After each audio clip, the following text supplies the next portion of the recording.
ताकि उन्हें इसका कुछ असर पड़ सके। चंद्रयान-3 की लैंडिंग के वक्त दुनिया का एक बड़ा हिस्सा हमारे साथ था। $75 मिलियन के चंद्रयान मिशन को दुनिया भर की अंतरिक्ष एजेंसीज और सरकारों ने सराहा है। जिस दिन चंद्रयान-3 उतरा उस दिन ब्रिक्स प्लस कार्यक्रम चल रहा था। इसमें करीब 50 अन्य देशों के प्रधानमंत्री भी मौजूद थे। पीएम मोदी ने पहले चंद्रयान के विक्रम लैंडर के चांद पर उतरने के बाद अन्य ब्रिक्स नेताओं को ब्रीफिंग भी दी थी।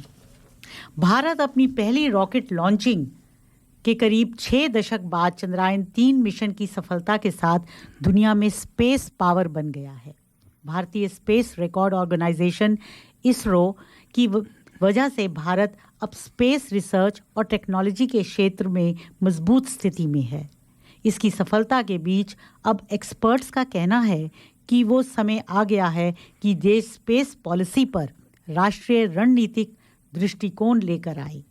स्पेस इकोनॉमी को आगे लेकर जाना है और अपने जियोपॉलिटिकल फायदे को दुगना चौगुना करना है। तो आप क्या कहते हैं इस पर रितेन जी? मैं डॉलर की सीधी धंधे की बात करूं, एक हफ्ते में 13,000 करोड़ से स्पेस सेक्टर का वैल्यू बढ़ा है। लोग कहते हैं कि 75 मिलियन खर्चा करा और ये गरीबों के उसमें हो जाता। 13,000 करोड़ आप सोच के देखिए कितना बड़ा आरओआई है। शांतनु जी, आप क्या कहना चाहते हैं इस पर? पहले जो इसरो था, जो आपने जो बोला, वो एक कॉस्ट सेंटर था। उसमें हम सिर्फ रिसर्च करते थे और उसमें हम इन्वेस्ट करते थे। ऑब्वियसली टारगेट हमारा यही था कि हमारा उसमें नॉलेज बढ़े, हम दूसरे क्षेत्र में उसके नॉलेज को यूज़ करें और हमको उसको कमर्शियली बेनिफिट हो। लेकिन आज का दिन में वो प्रॉफिट सेंटर है, क्योंकि अभी टेक्नोलॉजी हमने ऐसी बना दी है कि दूसरे देशों में से जो लोग जिनके पास वो फैसिलिटी नहीं है, हाँ। वो हम आज इसरो में दे रहे हैं कि वो अपनी सैटेलाइट लॉन्च कर सकते हैं और वो अपने रिसर्च के लिए वो बिल्कुल सही बात बोला। 2008 में एक्चुअली ये आदित्य L1 जाना था। 2008 में गवर्नमेंट ने कहा कि हमारे पास पैसा नहीं है और बात खत्म हो गई। सारे के सारे हमारे प्रोजेक्ट इसलिए लटके होते थे। लेकिन अब भी प्रॉफिट सेंटर है तो पैसे की कमी बात ही खत्म हो गई।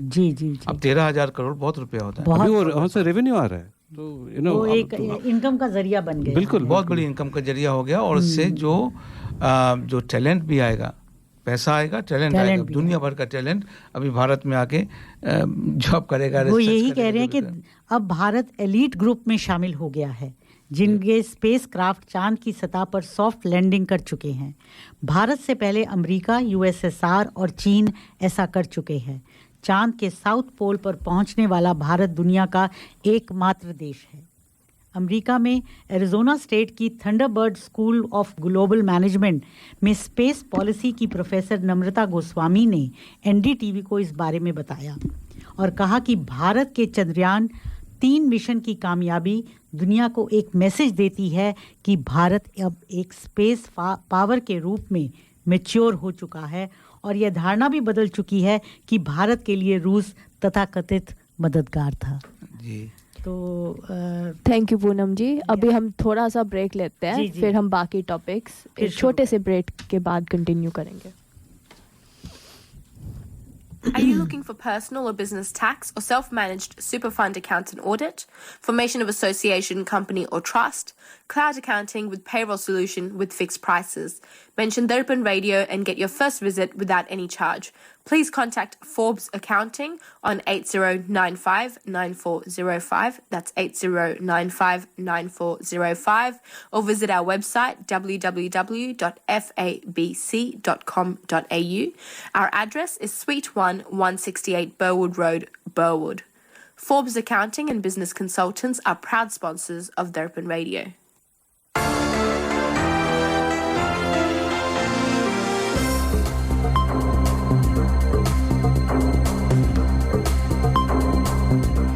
NEMBC मीडिया द्वारा निर्मित नवीनतम समाचारों में आपका स्वागत है। मैं हूं पूनम ग्रोवर। AIC 100,000 जनमत संग्रह कर्मचारियों की तलाश में है, इसलिए नौकरी का उपहार स्वदेशी आवाज जनमत संग्रह के लिए ऑस्ट्रेलिया चुनाव आयोग की मदद के लिए बड़ी संख्या में अस्थायी कर्मचारियों की आवश्यकता होगी।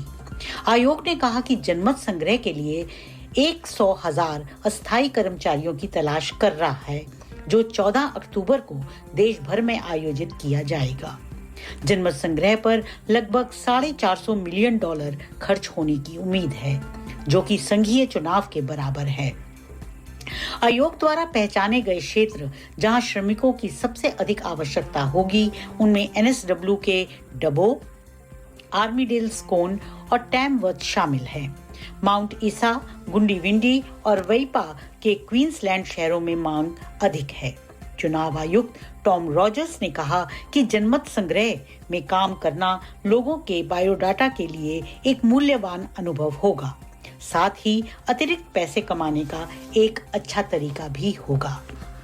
एक रिपोर्ट में पाया गया कि लगभग आधी प्रवासी और शरणार्थी महिलाओं को कार्यस्थल पर उत्पीड़न का सामना करना पड़ता है। मोनाश यूनिवर्सिटी, ग्रिफिथ यूनिवर्सिटी और हार्मनी अलायंस के साथ साझेदारी में किए गए एक राष्ट्रीय अध्ययन के अनुसार ऑस्ट्रेलियाई काले बल में लगभग आधी प्रवासी और शरणार्थी महिलाओं को नियोक्ताओं या ग्राहकों से यौन उत्पीड़न का सामना करना पड़ता है। सर्वेक्षण में 700 से अधिक प्रतिभागियों को शामिल किया गया और पता चला कि पिछले 5 वर्षों में 46% उत्तरदाताओं ने कार्यस्थल पर कम से कम एक बार के यौन उत्पीड़न का अनुभव किया है। उत्पीड़न के सामान्य रूपों में अनुचित फोन कॉल, आक्रामक प्रश्न, विचारोत्तेजक टिप्पणियों और डराने वाला घूरना भी शामिल है। कई उत्तरदाताओं का मानना था कि उनकी जात या धर्म ने उत्पीड़न में भूमिका निभाई है। एक अध्ययन ने इन मुद्दों के समाधान के लिए सांस्कृतिक रूप से संवेदनशील उपायों की आवश्यकता पर प्रकाश डाला है और कार्यस्थल उत्पीड़न के बारे में व्यापक राष्ट्रीय बातचीत का आह्वान किया।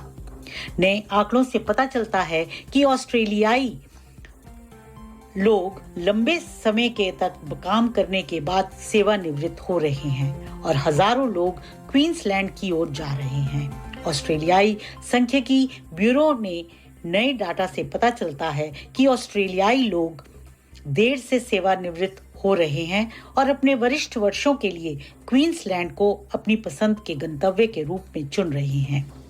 क्वींसलैंड में हाल के वर्षों में जनसंख्या में वृद्धि देखी गई है और यह देश में सबसे तेजी से बढ़ने वाला राज्य है। सामाजिक शोधकर्ता और जनसंख्यिकी विशेषज्ञ मार्क मैक्रिंडल ने कहा कि कोविड महामारी के बाद से देश के दक्षिणी राज्यों और राजधानी शहरों में दूर क्षेत्रीय क्षेत्रों और क्वींसलैंड की ओर जनसंख्या का पुनर्संतुलन देखा गया है। आंकड़ों से पता चलता है कि 2018 और 2021 के बीच क्वींसलैंड में सेवानिवृत्त लोगों की संख्या 76,000 से अधिक लोगों की वृद्धि हुई है, जो देश में सबसे बड़ी वृद्धि है। क्वींसलैंड लागत के कारण लंबे समय से सेवानिवृत्त लोगों को आकर्षित करता रहा है।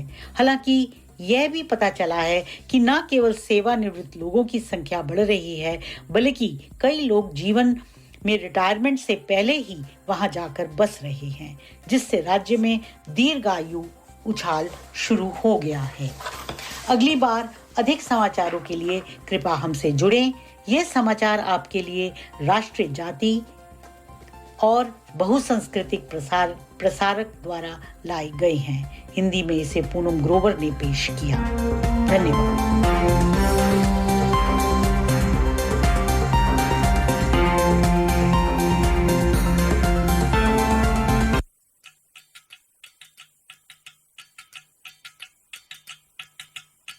वजह से खान मजबूर दिल में रुक साथ म्यान बार जानो वजह से खान मजबूर दिल में रुक साथ म्यान बार जानो वजह से खान मजबूर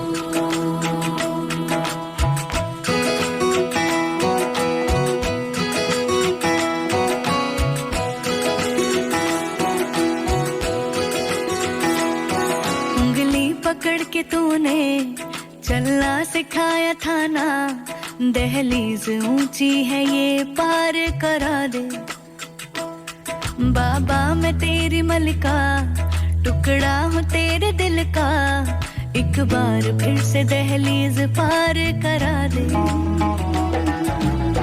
मुड़ के ना देखो दिलबरो, दिलबरो, मुड़ के ना देखो दिलबरो, मुड़ के ना देखो दिलबरो, दिलबरो, मुड़ के ना देखो दिलबरो।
दर्द की भी पार करा दे।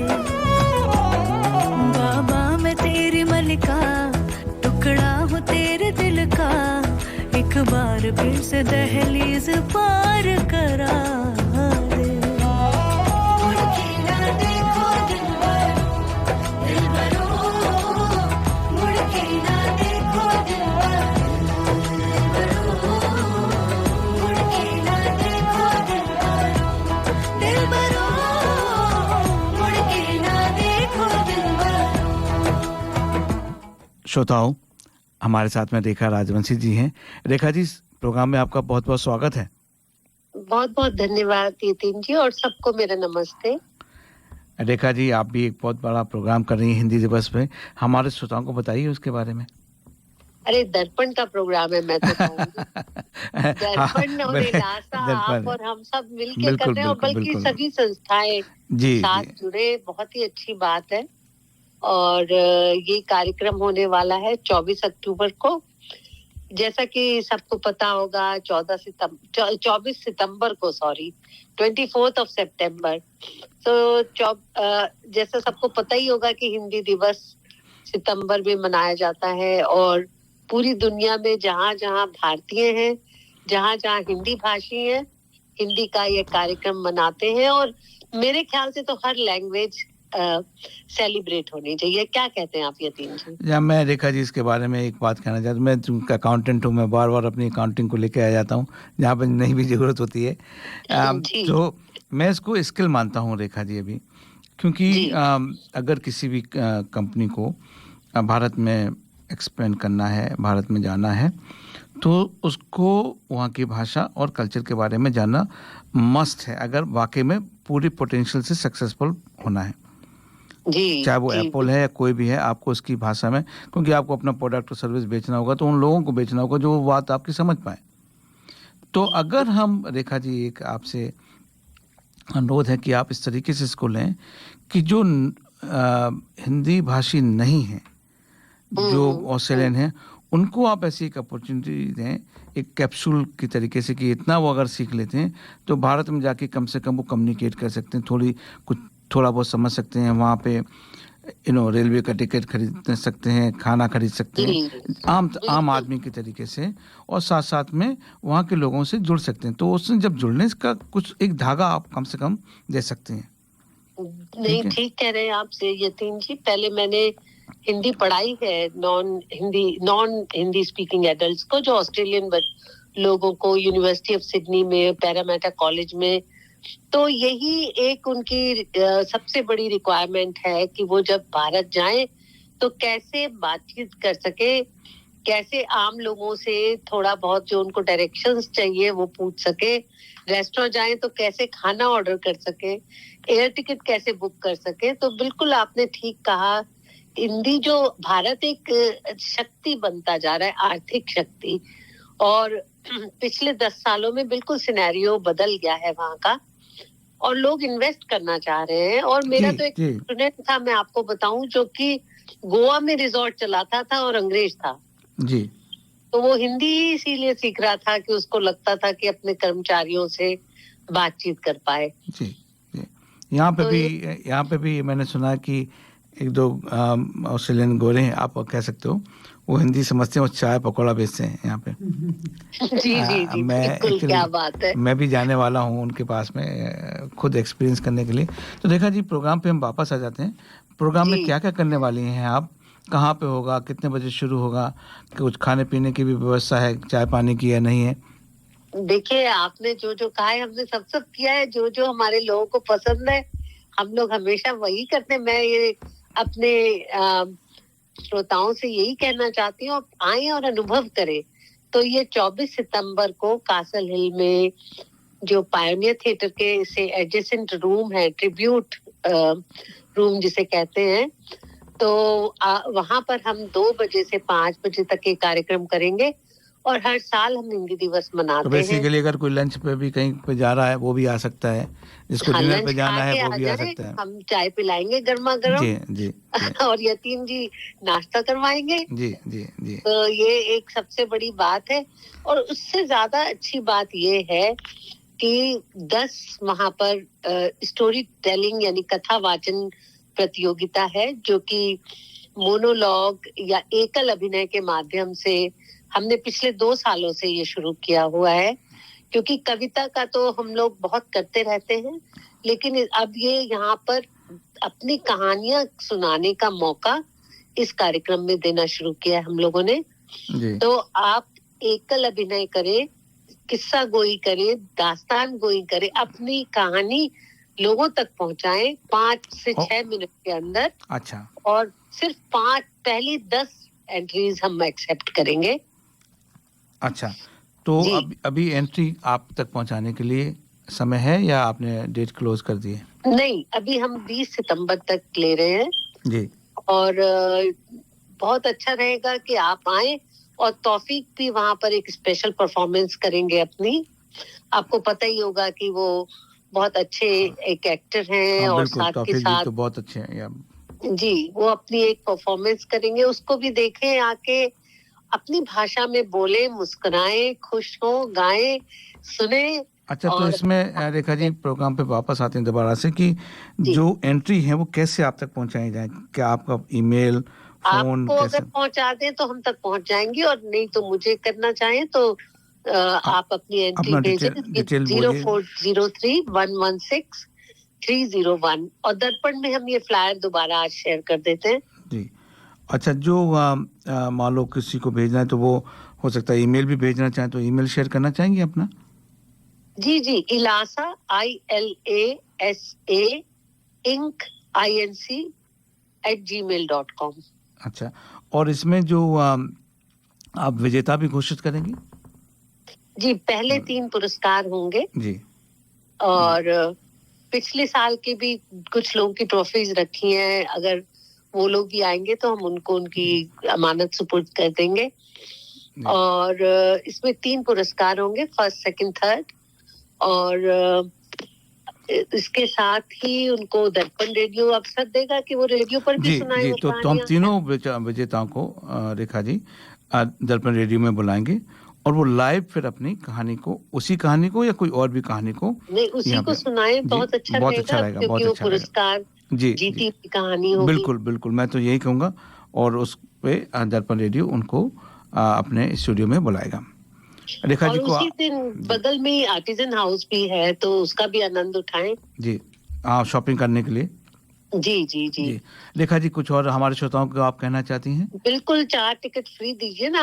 अच्छा, आप तो 4 टिकट हमारे श्रोताओं को हम देंगे। और वो विजेता उसमें जाएंगे। और तो एक बार पुनः बताएंगे कि टिकट का प्राइस कितना रखा है, कितने किस्म के टिकट हैं? $25 की टिकट है। अच्छा। और उसमें हम आपको यतीन जी चाय नाश्ता भी करा रहे हैं। तो उसमें VIP भी कोई टिकट है या एक ही टिकट है $25 का? जी एक ही है, लेकिन हम स्पॉन्सर्स हम लोग एनकरेज कर रहे हैं कि अगर कोई आगे बढ़ के अपनी भाषा के नाम हमको थोड़ा सहयोग देना चाहे तो जरूर सामने आए और कार्यक्रम का आनंद उठाएं। अपने आप में एक अनूठा प्रोग्राम है ये। बिल्कुल, ये कहानी अगर जी जॉश टॉक्स वगैरह देखी है या ऐसे कार्यक्रम बहुत भारत में तो बहुत लोकप्रिय हैं जिसमें लोग अपनी मैं तो उन फादर्स को भी बोलूंगा, आज फादर्स डे है रेखा जी, जो घर में नहीं बोल पाते हैं वो स्टेज पे जाके बोल सकते हैं। मैं तो हल्का सा एंट्री दे सकता हूँ, बकाया सब लोग समझदार हैं। जी फादर्स डे की भी सबको बधाई। अच्छा रेखा जी, आपके समय के लिए बहुत बहुत धन्यवाद और प्रोग्राम के सफल होने के लिए भी बहुत बहुत शुभकामनाएं। जी बहुत बहुत धन्यवाद यतीन जी। हेलो एवरीवन, हम वापस अब जो हमारे करंट अफेयर्स का सेकंड सेगमेंट, अब दो शॉर्ट टॉपिक बचे हैं जिनके बारे में हम थोड़ी देर बात करेंगे। उसके बाद हम एक ऑनलाइन फ्रॉड के बारे में हमारे जो स्पेशल गेस्ट आए हुए हैं उनसे थोड़ा सा उनके बारे में हम सुनेंगे। थैंक यू पूनम जी। धन्यवाद। श्रोताओ, जैसा कि आप जानते ही हैं कि हमने चंद्रयान 3 से चांद पर लैंडिंग की है, तो अब सूर्य को कैसे छोड़ सकते हैं। तो आदित्य L1 लॉन्च हुआ 2 सितंबर को। चांद के बाद अब सूर्य की बारी है। भारतीय वैज्ञानिकों ने 2 सितंबर को सूर्य के राज जानने के लिए आदित्य L1 को भेजा। श्रीहरिकोटा के सतीश धवन स्पेस से देश के पहले सोलर मिशन का लॉन्च करते हैं। 1 घंटे की यात्रा के बाद इसे निर्धारित कक्षा में स्थापित किया गया। अगले लगभग 4 महीनों में करीबन 15 लाख किलोमीटर की यात्रा कर यह L1 पॉइंट तक पहुंचेगा। सूर्य के बारे में अधिक से अधिक जानकारी भेजेगा, ठीक उसी तरह जैसे चंद्रयान 3 हमें चंद्रमा के बारे में भेज रहा है। और जो एक और बड़ी खबर आजकल चल रही है वो है कि SRK शाहरुख खान की फिल्म जवान का ट्रेलर रिलीज हो चुका है। फिल्म में SRK के साथ आप देखेंगे नयनतारा, विजय सेतुपति, सानिया मल्होत्रा, सुनील ग्रोवर, एजाज खान और रिद्धि डोगरा जैसे कलाकार इसमें एक मुख्य भूमिका निभा रहे हैं। दीपिका पादुकोण की भी एक स्पेशल अपीयरेंस है। खबर है कि ट्रेलर ने दर्शकों का मन जीत लिया है। इसके बाद SRK की इस फिल्म के बॉक्स ऑफिस कलेक्शन को लगभग 600 से 800 करोड़ तक की कमाई करने की उम्मीद है। मतलब कि शाहरुख खान की यह फिल्म इतिहास रचने वाली है। हाँ जी, जैसे बहुत सालों बाद ऐसे शाहरुख खान की सोलो फिल्म आ रही है। तो ये 7 सितंबर को रिलीज हो रही है, तो फिर अपनी पेटी बांध लें और ले लें उड़ान। मैं मुफ्त की सलाह एक और दे देता हूँ बॉलीवुड वालों को कि ध्यान रखें कि वो टॉपिक ना टच करें जिसमें हिंदू या सनातनी को बैशिंग करते हैं। हाँ। तो ये पक्का होगा, वरना ये फिल्म भी 0 पे चली जाएगी। नहीं, मुफ्त की सलाह है। आई नो उसकी कोई वक़्त नहीं होती है। नहीं, वो काफ़ी कीमती सलाह है आपकी, क्योंकि धर्म के बारे में तो बोलने का अधिकार किसी मजाक उड़ाने का खास नहीं। अभी बदल गया, भारत बहुत तेजी से सब कुछ बदल चुका है। अब वो जितनी बॉलीवुड समाओ अभी भी मैसेज नहीं गया बॉलीवुड को। वो हर बात जो है ना वो वही अपने पे ढरे पे, कोई क्रिएटिविटी नहीं बची है बॉलीवुड में, कुछ भी नहीं। कहीं इधर से कॉपी, उधर से मारा, इधर करा, वही एक्शन ले लिया। बहुत सारे सीक्वल्स ऐसे आए, तो वो जो है ना ऐसे लगता है जैसे कहानियों का भंडार खत्म सा हो गया है। हाँ, उन्होंने बर्बाद कर दिया। और इस फिल्म में भी इतनी मैंने इसका ट्रेलर देखा है, अब हमारी जनता इन चीजों को पसंद कर रही है। जैसे पठान में भी वैसा सा ही रोल था। एक नेगेटिव रोल को ज्यादा। सवाल वो नहीं है। आप वो एक आपको मालूम नहीं कि फिल्म इंडस्ट्री करती क्या है। इसका सबसे पहला मोटो है, जब क्रिएटिविटी खत्म होती है उसका कहीं ना कहीं कारण होता है। इसका पहला एक मोटो है बहुत सिंपल, ब्लैक को वाइट कैसे करना, बस। ऐसी मूवी लेके आएंगे जिसका कुछ भी लेकिन अब क्या है ना कि वो सिनेमाटोग्राफी के ऊपर भी बहुत फोकस करने लग गए, पिक्चराइजेशन के ऊपर। तो उस हिसाब से क्योंकि टेक्निकली हम लोग काफ़ी अब तरक्की कर चुके हैं, तो वो शायद एलिमेंट लोगों को बहुत पसंद आने लग गया है। पर चलिए देखते हैं कि तो क्या प्रतिक्रिया होती है। एक छोटा सा अपना स्पॉन्सर को तो नहीं बोल सकते हैं, है ना? भाई साहब, ये करी मास्टर्स और अन्य मसालों में क्या अंतर है? बहन जी, करी मास्टर्स कंप्लीट करी मिक्स है। इसमें अनियन, गार्लिक, जिंजर, टमाटर, नमक, मिर्च, हल्दी, धनिया वे सभी मसाले मिले हुए आते हैं। ये बनाने में बहुत ही आसान और खाने में लाजवाब है। It's so easy. इनकी वेबसाइट का एड्रेस है www.currymasters.com.au।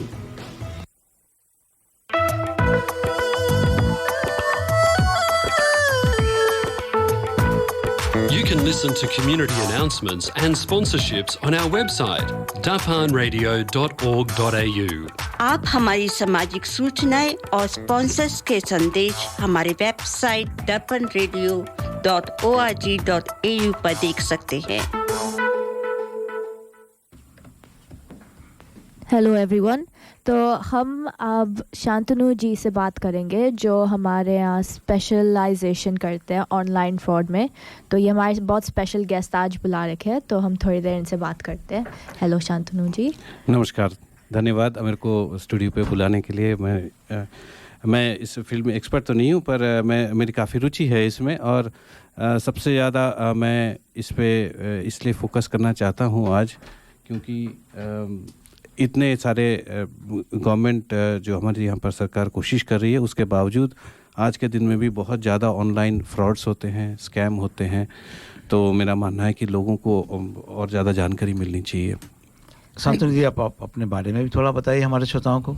आप यहाँ पर कब आए, क्या करते हैं, क्या नहीं करते हैं, अपने परिवार के बारे में। जी बिल्कुल। जैसे कि आप लोगों को पहले बताया कि मेरा नाम शांतनु सरकार है। मैं यहाँ पर एक अकाउंटिंग फर्म चलाता हूँ, एमेज अकाउंटिंग, और हम हॉर्न्सबी में हैं। मैं 2006 में यहाँ पर आया था। मेरे को यहाँ पर एक जॉब मिली थी। मैं मैक्वारी बैंक में काम करने के सिलसिले में आया था, और आने के बाद जैसे सभी को होता है कि अच्छे लगने लगा ऑस्ट्रेलिया, तो फिर हम यहीं पर रुक गए। मेरी एक वाइफ है और मेरी बेटी। एक वाइफ है जी। अंकल प्लीज ऐसा मत। हाँ, एक वाइफ है तो सही ना। ये तो नहीं कहा कि वाइफ नहीं है, वाइफ है। वेल डन शांतनु जी, आगे बढ़िए।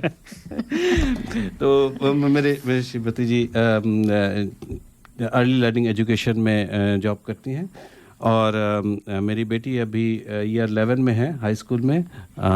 तो अभी यंग एज टीनेज है। तो ये मेरा फैमिली है, और बाकी अभी मैंने आपको अपने बिजनेस के बारे में बताया, और बाकी मेरे को काफ़ी रुचि है हिंदी कार्यक्रमों में और हिंदी गानों में। मैं जो कहलवाना चाह रहा था वो मैं ही कहता हूँ। वो भारतीय हमारे इंडियन चार्टर्ड अकाउंटेंट भी हैं, जो मेरे लिए बड़ी गर्व की बात रहती है। हमारे शांतनु जी हमारे जो चैप्टर है इंस्टीट्यूट ऑफ चार्टर्ड अकाउंटेंट का, उसके प्रेसिडेंट भी रहे हैं, और बहुत सेवा करते हैं। जो और भी जो चार्टर्ड अकाउंटेंट आते हैं उनको भी सेवा करते हैं। इनकी कई नॉलेज और भी हैं, जैसे ट्रेडिंग, शेयर्स वगैरह, उसके ऊपर भी काफ़ी लोगों को एजुकेट करते हैं। तो मैंने कहा चलो वो मैं ऐड कर देता हूँ, वो आप नहीं बताएंगे, लेकिन मैंने कहा चलो मैं ऐड कर। तो शांतनु जी, सीधे टॉपिक पे आते हैं। जी, ये जो आज के डेट पे काफ़ी लोग यहाँ पे लॉस कर रहे हैं, फंस जाते हैं स्कैम में, ये स्कैम वो स्कैम। तो पहले तो स्कैम के बारे में बताइए, फिर रेमेडी क्या है, हम करें क्या, जी कहाँ पे जाएं, किससे रोएं, हम अपने इंडिविजुअल्सली हम कैसे रोक सकते हैं या फिर अवॉइड कैसे कर सकते हैं। जी जी बिल्कुल। तो पहले जो आपका सवाल है कि ये ऑनलाइन स्कैम क्या होता है, तो पहले तो मैं आपको एक रफ आइडिया दे देता हूँ कि गवर्नमेंट के पास जो ऑफिशियल कंप्लेंट्स हैं उसी के हिसाब से आज तक इस साल में 2023 में मोर देन $390 मिलियन लोगों ने रिपोर्ट किया है कि उनका लॉस हो चुका है। और मतलब ये तो बहुत बड़ी रकम है। जी, और लाखों की तादाद में लोग इसमें इन्वॉल्व हो जाते हैं। काफी कुछ लोगों का तो मालूम ही नहीं पड़ता है। जी, और मेरे ख्याल से जो बड़ी उम्र के जो हमारी पॉपुलेशन है वो ज़्यादा इसमें वो ज़्यादा वनरेबल होती है या जी, ऑफ कोर्स जिन लोग इतना ज़्यादा कंप्यूटर सेवी नहीं है, टेक्नोलॉजी सेवी नहीं है, जागरूक नहीं है, तो उनको ऑब्वियसली वो ज़्यादा विक्टिमाइज्ड होते हैं। लेकिन इसमें सारे सेगमेंट्स, इनफैक्ट मेरे को भी जान के आश्चर्य हुआ कि जो लोग टेक्नोलॉजी फील्ड में काम करते हैं उनको भी कई बार हो जाता है, क्योंकि अभी ये पैसे का मामला है, तो पैसे के मामले में ऐसा क्या होता है ना, कई बार हो जाता है कि लालच आ जाता है, कभी कुछ फिर जैसे लोगों के पास टाइम कम हो गया है, सोचने का समय नहीं रहता है कई बार, तो ये हो जाता है। तो एक एक करके हम देखेंगे उसको, लेकिन उसकी ग्रेविटी बहुत ज़्यादा है। तो ये तो मैंने जो आपको आंकड़े बताए वो तो जो उन्होंने रिपोर्ट किया है, शिकायत की है गवर्नमेंट एजेंसी से, बहुत सारे ऐसे हैं जो शिकायत नहीं कर पाते हैं, वो सोचते हैं अभी करके क्या फ़ायदा होगा, या फिर फ़ायदा क्या होगा, या फिर जैसे कुछ लोग अपने आप क्योंकि अब वो अपनी आवाज उठा नहीं पाते, उन्हें समझ ही नहीं होती कि उन्हें कहाँ रिपोर्ट करना है। लेकिन जो लोग उठाते भी है वो क्या है ना, वो इतने सारे केस होते हैं ना, उसमें फंस जाते हैं, लीगल सिस्टम में भी आके वो फंस जाते हैं, एंड स्टेज पे आके वो सोचते हैं फिर छोटी सी तो अमाउंट है, जाने दो। तो बहुत सारे लोग ऐसे भी होते हैं कि जिनके पास टाइम या एफर्ट वो नहीं, कुछ लोगों को शायद नन्ही शर्म भी आती कि अच्छा मैं बेवकूफ़ बन गया। हाँ, कई तरह के हैं। हमारे ही जानकारों में एक हैं जिन्होंने करीबन $50,000 इस तरह गवा दिए। $50,000। तो वो वही फोन पे उन्होंने इस तरह से उन्हें बेवकूफ बना लिया। एक्चुअली में वो इतना प्रोफेशनल दिखा देते हैं ना कि वो कि ये मानना कि ये अनरियल है, मुश्किल हो जाता है। हाँ जी। जैसे वो रिकॉर्डेड मैसेज आता है, मैं भी कुछ शेयर करता हूँ, तो आप भी बताइए कि कैसे कैसे होता है। बिल्कुल। तो जैसे एक रिकॉर्डेड मैसेज आता है श्रोताओं, इसमें लगता है कि एटीओ से हम बोल रहे हैं, ऐसे ऐसे तुम्हारा ये सबसे कॉमन है।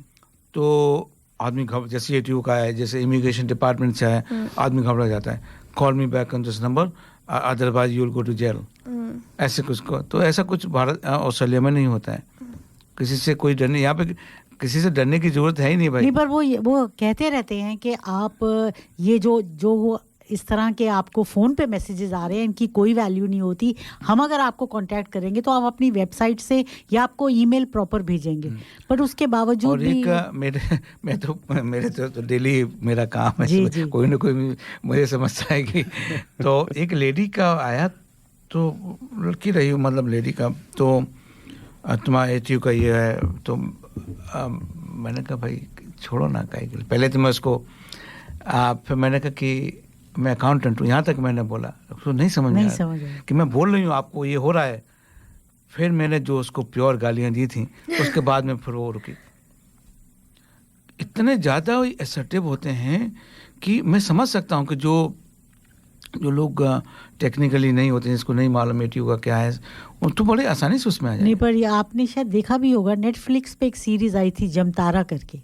अच्छा, मुझे जमतारा, जिसपे सारा यही दिखाया कि बिहार और जो वहाँ के जो यंगस्टर्स हैं वो आजकल यही कर रहे हैं कि वो लोगों को फ़ोन करते हैं कि जी मैं फ़लाँ बैंक से बोल रही हूँ, आपके नाम से ये प्राइस निकला है, आप मुझे अपना अकाउंट नंबर भेजिए, मैं अभी आपको ट्रांसफ़र करती हूँ, और लोग बेवकूफ़ बन जाते थे। जी, तो शांतनु जी वापस आप पे आते हैं कि अब आप हमें बताइए बहुत स्ट्रक्चर तरीके से कि क्या हम अवॉइड करें, और अगर फंस जाते हैं तो कहाँ पे हम जाएं।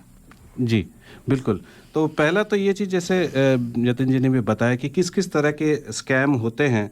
तो एक तो स्कैम जो होते हैं वो जो सबसे बड़ा है, तो जिसको बोलते हैं कि वो फिशिंग होता है। हाँ, अंग्रेजी में उसका PHISING फिशिंग उसको बोलते हैं।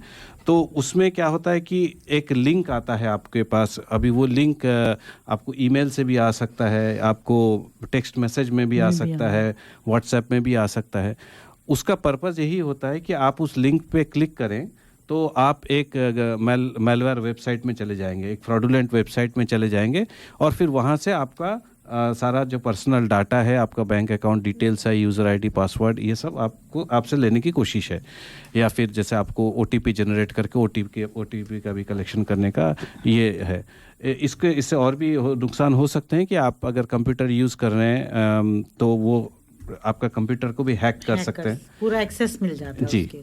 तो ये सबसे बड़ा जो रिपोर्टेड तरीके से ये जो गवर्नमेंट ने भी बताया है, तो ये एक स्कैम है। तो इससे बचने का तरीका यही है कि जो आप एक्सपेक्ट नहीं कर रहे हैं, जहाँ से कि कोई आपको लिंक भेजना चाहिए, तो वो लिंक आप कभी भी ओपन नहीं करें। अगर कोई आपको जानते हैं, आप किसी को कि हाँ कोई आपको इनवॉइस भेजने वाले हैं या आपको कोई ऐसा इन्फॉर्मेशन भेजने वाले हैं, आपके फ्रेंड हैं कोई या कोई से बात हो चुकी है, तो ही आप वो लिंक ओपन करें ईमेल से। अदरवाइज़ आप सबसे अच्छा तरीका यही है कि अगर आपको किसी ने भेजा है अनजान पर्सन ने, तो आप उसको पहले सर्च कीजिए, गूगल में सर्च करके आप उसको कंफर्म करें कि हाँ इसको ये जेन्युइन लिंक है। शांतनु जी, मैं जनरली ऐसे मैसेजेस को डिलीट कर देती हूँ, तो क्या जब हम डिलीट कर देते हैं तो इट इज फिनिश्ड? हाँ, जब तक आप उसको ओपन ना करके डिलीट करें। लेकिन सपोज अगर ओपन कर लिया लेकिन जैसे इमीडिएटली क्लोज कर दिया उसके बाद फिर भी कुछ हो जाता है? वो डिपेंड करता है, लिंक टू लिंक पे डिपेंड करता है। जैसे अगर बहुत ही सोफिस्टिकेटेड लिंक हुआ तो वो कई बार कंप्यूटर में अपना वायरस ओपन कर सकते हैं, वायरस एक छोड़ दे सकते हैं।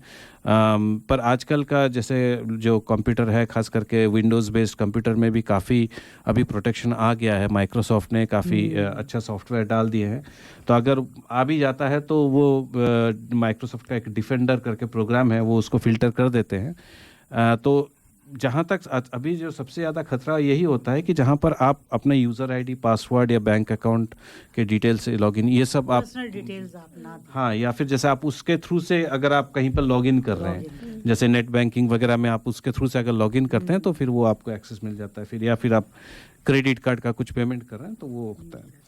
तो अगर आपको कोई भी ऐसा सस्पिशियस लगता है ईमेल, तो आप उसको ओपन ना करें। सबसे बड़ी बात तो यही है। इसके अलावा आता है जैसे अभी ईमेल से भी कई तरह के आते हैं कि जैसे आपके नाम से यहाँ पर प्रॉपर्टी है, आपके नाम से यहाँ पर कोई लॉटरी निकली है, तो वो सब तो खैर कभी होता नहीं है। तो आप मतलब एक तो हमारी ईमेल के प्रोग्राम से उसको फिल्टर कर देते हैं, पर अगर नहीं भी कर पाते हैं तो हमेशा ही उसको अवॉइड करना चाहिए। ईमेल में आजकल थोड़ा सा सोफिस्टिकेशन हो गया है कि कई बार पता नहीं चलता कि आपको कि क्या सीबीएसई है आई है। जी बिल्कुल लगता है कि सीबीएसई सेम। पर अगर आप देखें तो उसमें कई बार एक आध स्पेलिंग आगे पीछे होता है, जो आप, क्योंकि इतनी अटेंशन टू डिटेल होती नहीं है। हम जब एक ईमेल देखते हैं, जी फलां कंपनी से आया, उसका लोगो नज़र आ रहा है, लोगो ठीक है, पर जो उनका एब्रीविएटेड फॉर्म है उसमें एक आध डिजिट या एक आध वर्ड, लेटर आगे पीछे होता है। अच्छा। तो वो हम आई थिंक उसको इग्नोर कर जाते हैं, क्योंकि हमें लगता है ओ ये तो हम उसके लोगों को देख के ही पहचान लेते हैं। तो उस पर भी मेरे ख्याल से बहुत ध्यान रखना चाहिए। बिल्कुल। और थोड़ा सा जैसे अगर आपको ईमेल जैसे मिला, तो ईमेल का जो फ्रॉम एड्रेस है उसको ओपन करके देखना बहुत ज़रूरी है। और उसमें भी जैसे मान लीजिए कि जैसे यतिन जी ने बोला कि सीबीए है या फिर वेस्ट पैक है या फिर एएनजेड है, तो कई बार क्या लोग यूज़ करते हैं कि एक फेक डोमेन नेम यूज़ कर लेते हैं।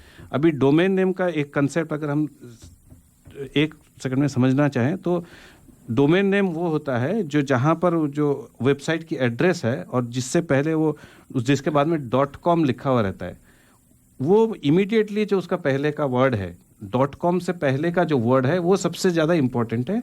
वही डोमेन है। तो जैसे सीबीए का जो कॉम बैंक है या फिर ANZ है तो anz.com.au, अभी उसके आगे अगर कुछ लिखा है तो वो इतना इम्पोर्टेंट नहीं है, लेकिन anz.com ये वाला जो चीज़ है ये सबसे ज़्यादा इम्पोर्टेंट है।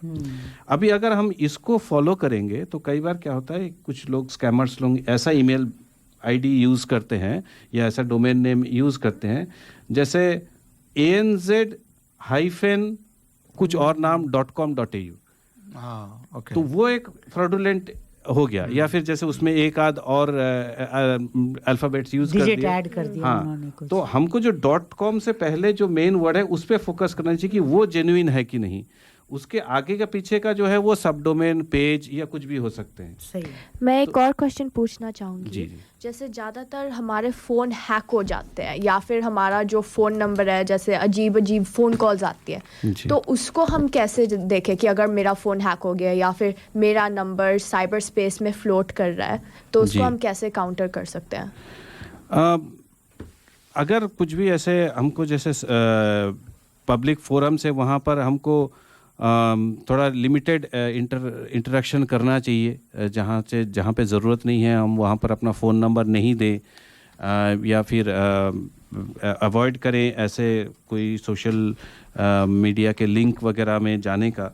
लेकिन ये बहुत मुश्किल है आज का दिन में, खास करके सभी का मतलब बहुत लोगों का हो चुका है। जैसे खास करके व्हाट्सएप में आपका फ़ोन हैक कर लेते हैं, आपका अकाउंट हैक कर लेते हैं।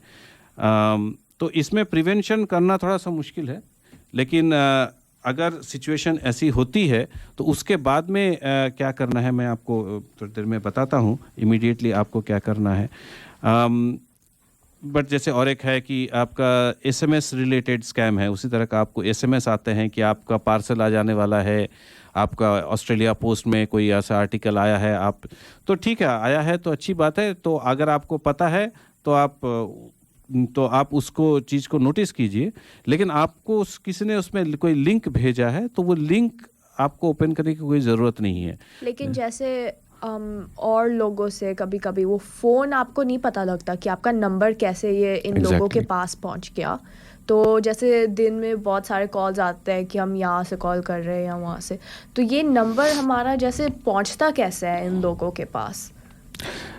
नंबर तो ये डिफरेंट सोशल मीडिया प्लेटफॉर्म से या फिर जैसे कुछ लोग जैसे सर्वेज वगैरह में होता है, हर जगह पे लोग पर्सनल इन्फॉर्मेशन लेने की कोशिश करते ही हैं अपने मार्केटिंग पर्पस से, तो वहीं से पहुंच जाता है। बस जैसे कहीं पर हमने कई बार ओपन एयर में तो लॉटरीज वगैरह होती है, कुछ होता है कि आपने अपना पर्सनल कॉन्टैक्ट डिटेल्स डाल रहे हैं या फिर कोई ऐसे वेबसाइट में भी आप रजिस्ट्रेशन करते हैं जैसे न्यूज़लेटर या ऐसा कुछ के लिए, तो वहाँ पर नंबर चले ही जाते हैं।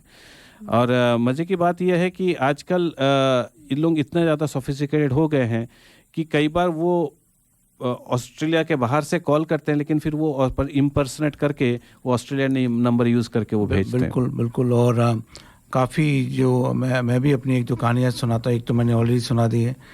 एक लेडी मुझे उस कौन से प्लेटफॉर्म पर 50 प्लेटफॉर्म फ्रेंड का रिक्वेस्ट भेजा, तो जिस तरीके से मैंने कहा चलो करते हैं क्या है, मैं भी गेम करता हूँ, मैं भी जो है का समय खूब ख़राब करता हूँ। मुझे ऐसे फ़ोन करता है ना कि ये करेंगे तो मैं सुनता हूँ अच्छा तो कैसे करेंगे, पूरा आधा घंटा ख़त्म करता हूँ। जब भी अगर मेरे पास आपको उसमें उसको डाल दिया वो बोलने जा रही ऐसे करता हूँ। तो उसने क्या करा कि ऐसे ऐसे मैं लंदन में हूँ ऐसे, और फिर मैं सीरियस में गई हूँ और इतना मेरे पास $1 मिलियन है, और ऐसे मैं तुम्हें ट्रस्ट करती हूँ। अच्छी बात है, बड़ी अच्छी बात है, सारा कोई तो ट्रस्ट करता है। फिर कि तुम्हें यहाँ पे मैं जल्दी पैसा भेजना चाहता हूँ। तो मैंने उसको ऐसे लिखा, लगता है तुम बहुत ट्रबल में हो, कुछ ऐसे हैं, आप मुझे अपना आईडी नंबर वगैरह भेजो, मैं यहाँ की फेडरल पुलिस को बोलता हूँ, दे विल अप्रोच यू, और आपको सेव करते हैं। सही बात है। Anyways, everyone, अब हम एक गाना सुनवाए हैं। हाँ जी बिल्कुल बिल्कुल।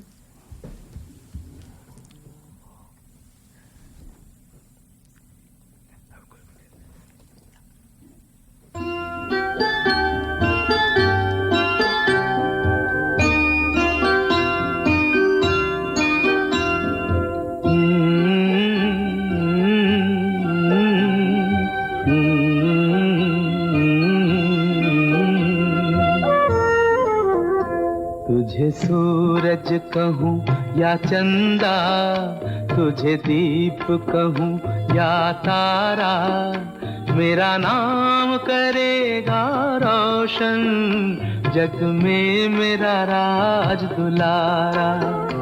तुझे सूरज कहूँ या चंदा, तुझे दीप कहूँ या तारा, मेरा नाम करेगा रोशन, जग में मेरा राज दुलारा।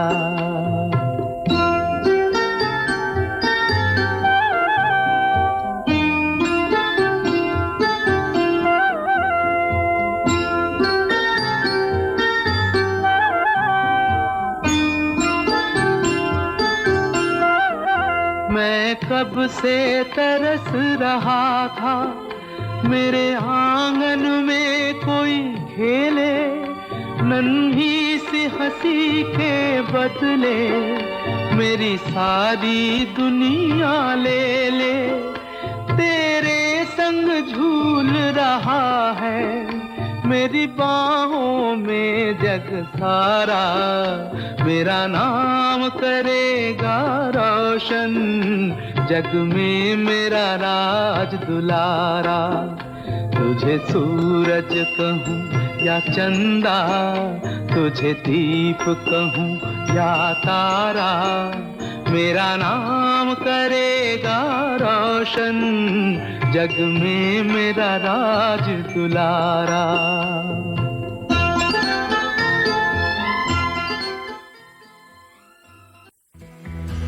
भाई साहब, ये करी मास्टर्स और अन्य मसालों में क्या अंतर है? बहन जी, करी मास्टर्स कंप्लीट करी मिक्स है। इसमें आनियन, गार्लिक, जिंजर, टमाटर, नमक, मिर्च, हल्दी, धनिया वे सभी मसाले मिले हुए आते हैं। ये बनाने में बहुत ही आसान और खाने में लाजवाब है। It's so easy. इनकी वेबसाइट का एड्रेस है www.currymasters.com.au। ये था हमारे स्पॉन्सर करी मास्टर का संदेश। तो शांतनु जी, अब ये बताइए कि रेमेडी क्या है, गवर्नमेंट कुछ कर रही है कि नहीं कर रही? बिल्कुल, मैं एक नया इन्फॉर्मेशन देना चाहूँगा कि गवर्नमेंट ने इसको बहुत सीरियसली लिया है और उन्होंने जो उनके एग्जिस्टिंग इनिशिएटिव्स हैं और उसको थोड़ा सा कंसोलिडेट करते हुए उन्होंने एक नेशनल एंटी स्कैम सेंटर बनाया है। ये 1 जुलाई 2023 से बना है और इसमें उनका एफर्ट है कि ऑस्ट्रेलियंस को प्रोटेक्ट करना कि स्कैम यहाँ पर इम्पैक्ट नहीं कर सके ऑस्ट्रेलियंस को। तो ये वो 2-3 तरह से कर रहे हैं। एक तो लोगों को जानकारी दे करके कि आप कैसे बच सकते हैं। तो आप उनका वेबसाइट में जाइए, नेशनल एंटी स्कैम सेंटर का आप सर्च कीजिए और उसमें आपको दिख जाएगा। और इसमें फिर वो उनका दूसरा जो इनिशिएटिव है कि हर चीज़ में हर एक एक्टिविटी जो हमारी इकोनॉमिक एक्टिविटी है, ईमेल्स हैं, आपका मोबाइल है और जो भी इलेक्ट्रॉनिक डिजिटल फुटप्रिंट जितने भी हैं गवर्नमेंट के या नॉन गवर्नमेंट के, तो बैंक्स के और दूसरे फोरम्स के, उसमें ऐसी प्रोटेक्शन डालना ताकि वो हैकर्स के लिए, स्कैमर्स के लिए दिन ब दिन ये चीज़ें डिफ़िकल्ट होते जाए, ये वो आसानी से लोगों को स्कैम नहीं कर सके। तो ये इनिशिएटिव गवर्नमेंट ने शुरू किया है। ऑब्वियसली वो एग्जैक्टली क्या कर रहे हैं वो किसी को भी नहीं बताएंगे क्योंकि फिर स्कैमर्स को वो पता चल जाएगा, लेकिन in the background definitely government कर रही है। अगर आपको और भी जानकारियाँ चाहिए तो आप कुछ गवर्नमेंट के वेबसाइट्स आप फॉलो कर सकते हैं। एक है esafety.gov.au, esafety.gov.au जी। उसमें काफ़ी अच्छी जानकारी है कि आप ईमेल स्कैम से कैसे बच सकते हैं और ये सब चीज़ें। अगर अभी कौन से स्कैम ज़्यादा चल रहे हैं और उससे कैसे बचना है तो उसके लिए एक वेबसाइट है scamwatch.gov.au। अच्छा। तो इसमें बहुत सारे वो स्कैम्स के बारे में बताते हैं, उसका मैकेनिज्म क्या है और उसका नंबर्स, उसके स्टैटिस्टिक्स बताते हैं कि कितने लोग इसमें इम्पैक्टेड हैं, इस तरह के। और जो एक और शांतनु जी है, एक इसके लिंक हमें भेज देना, तो हमारा व्हाट्सएप का ग्रुप है, मैं उसमें भी शेयर कर दूंगा। जी जी, बिल्कुल बिल्कुल। और सोचता एक चीज़ हमेशा याद रखिए कि ये इवॉल्विंग है जी। आप ये बंद करते हो, एक क्षेत्र बंद करते हो तो और खुल जाते हैं। जी जी जी। तो बस यही है कि हमको थोड़ा डायनामिक बनना पड़ेगा, हमको उनसे एक कदम आगे रहना पड़ेगा।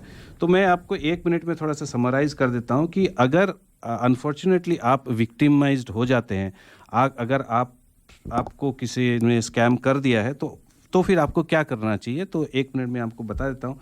पहला स्टेप यही है कि आप अपने बैंक को कांटेक्ट कीजिए। कई बार ऐसा होता है कि आपके अकाउंट से पैसे निकल जाते हैं लेकिन फिर भी बैंक उसको रिकवर कर सकती है। जी, मैंने देखा है जी। तो ये सबसे पहले इमीडिएटली जितना जल्दी हो सके आप अपने बैंक को कांटेक्ट कीजिए सबसे पहले, और उनको आप अपना सिचुएशन ऑनेस्टली आपने क्या किया था और क्या हुआ है, आप उनको ऑनेस्टली बताएं।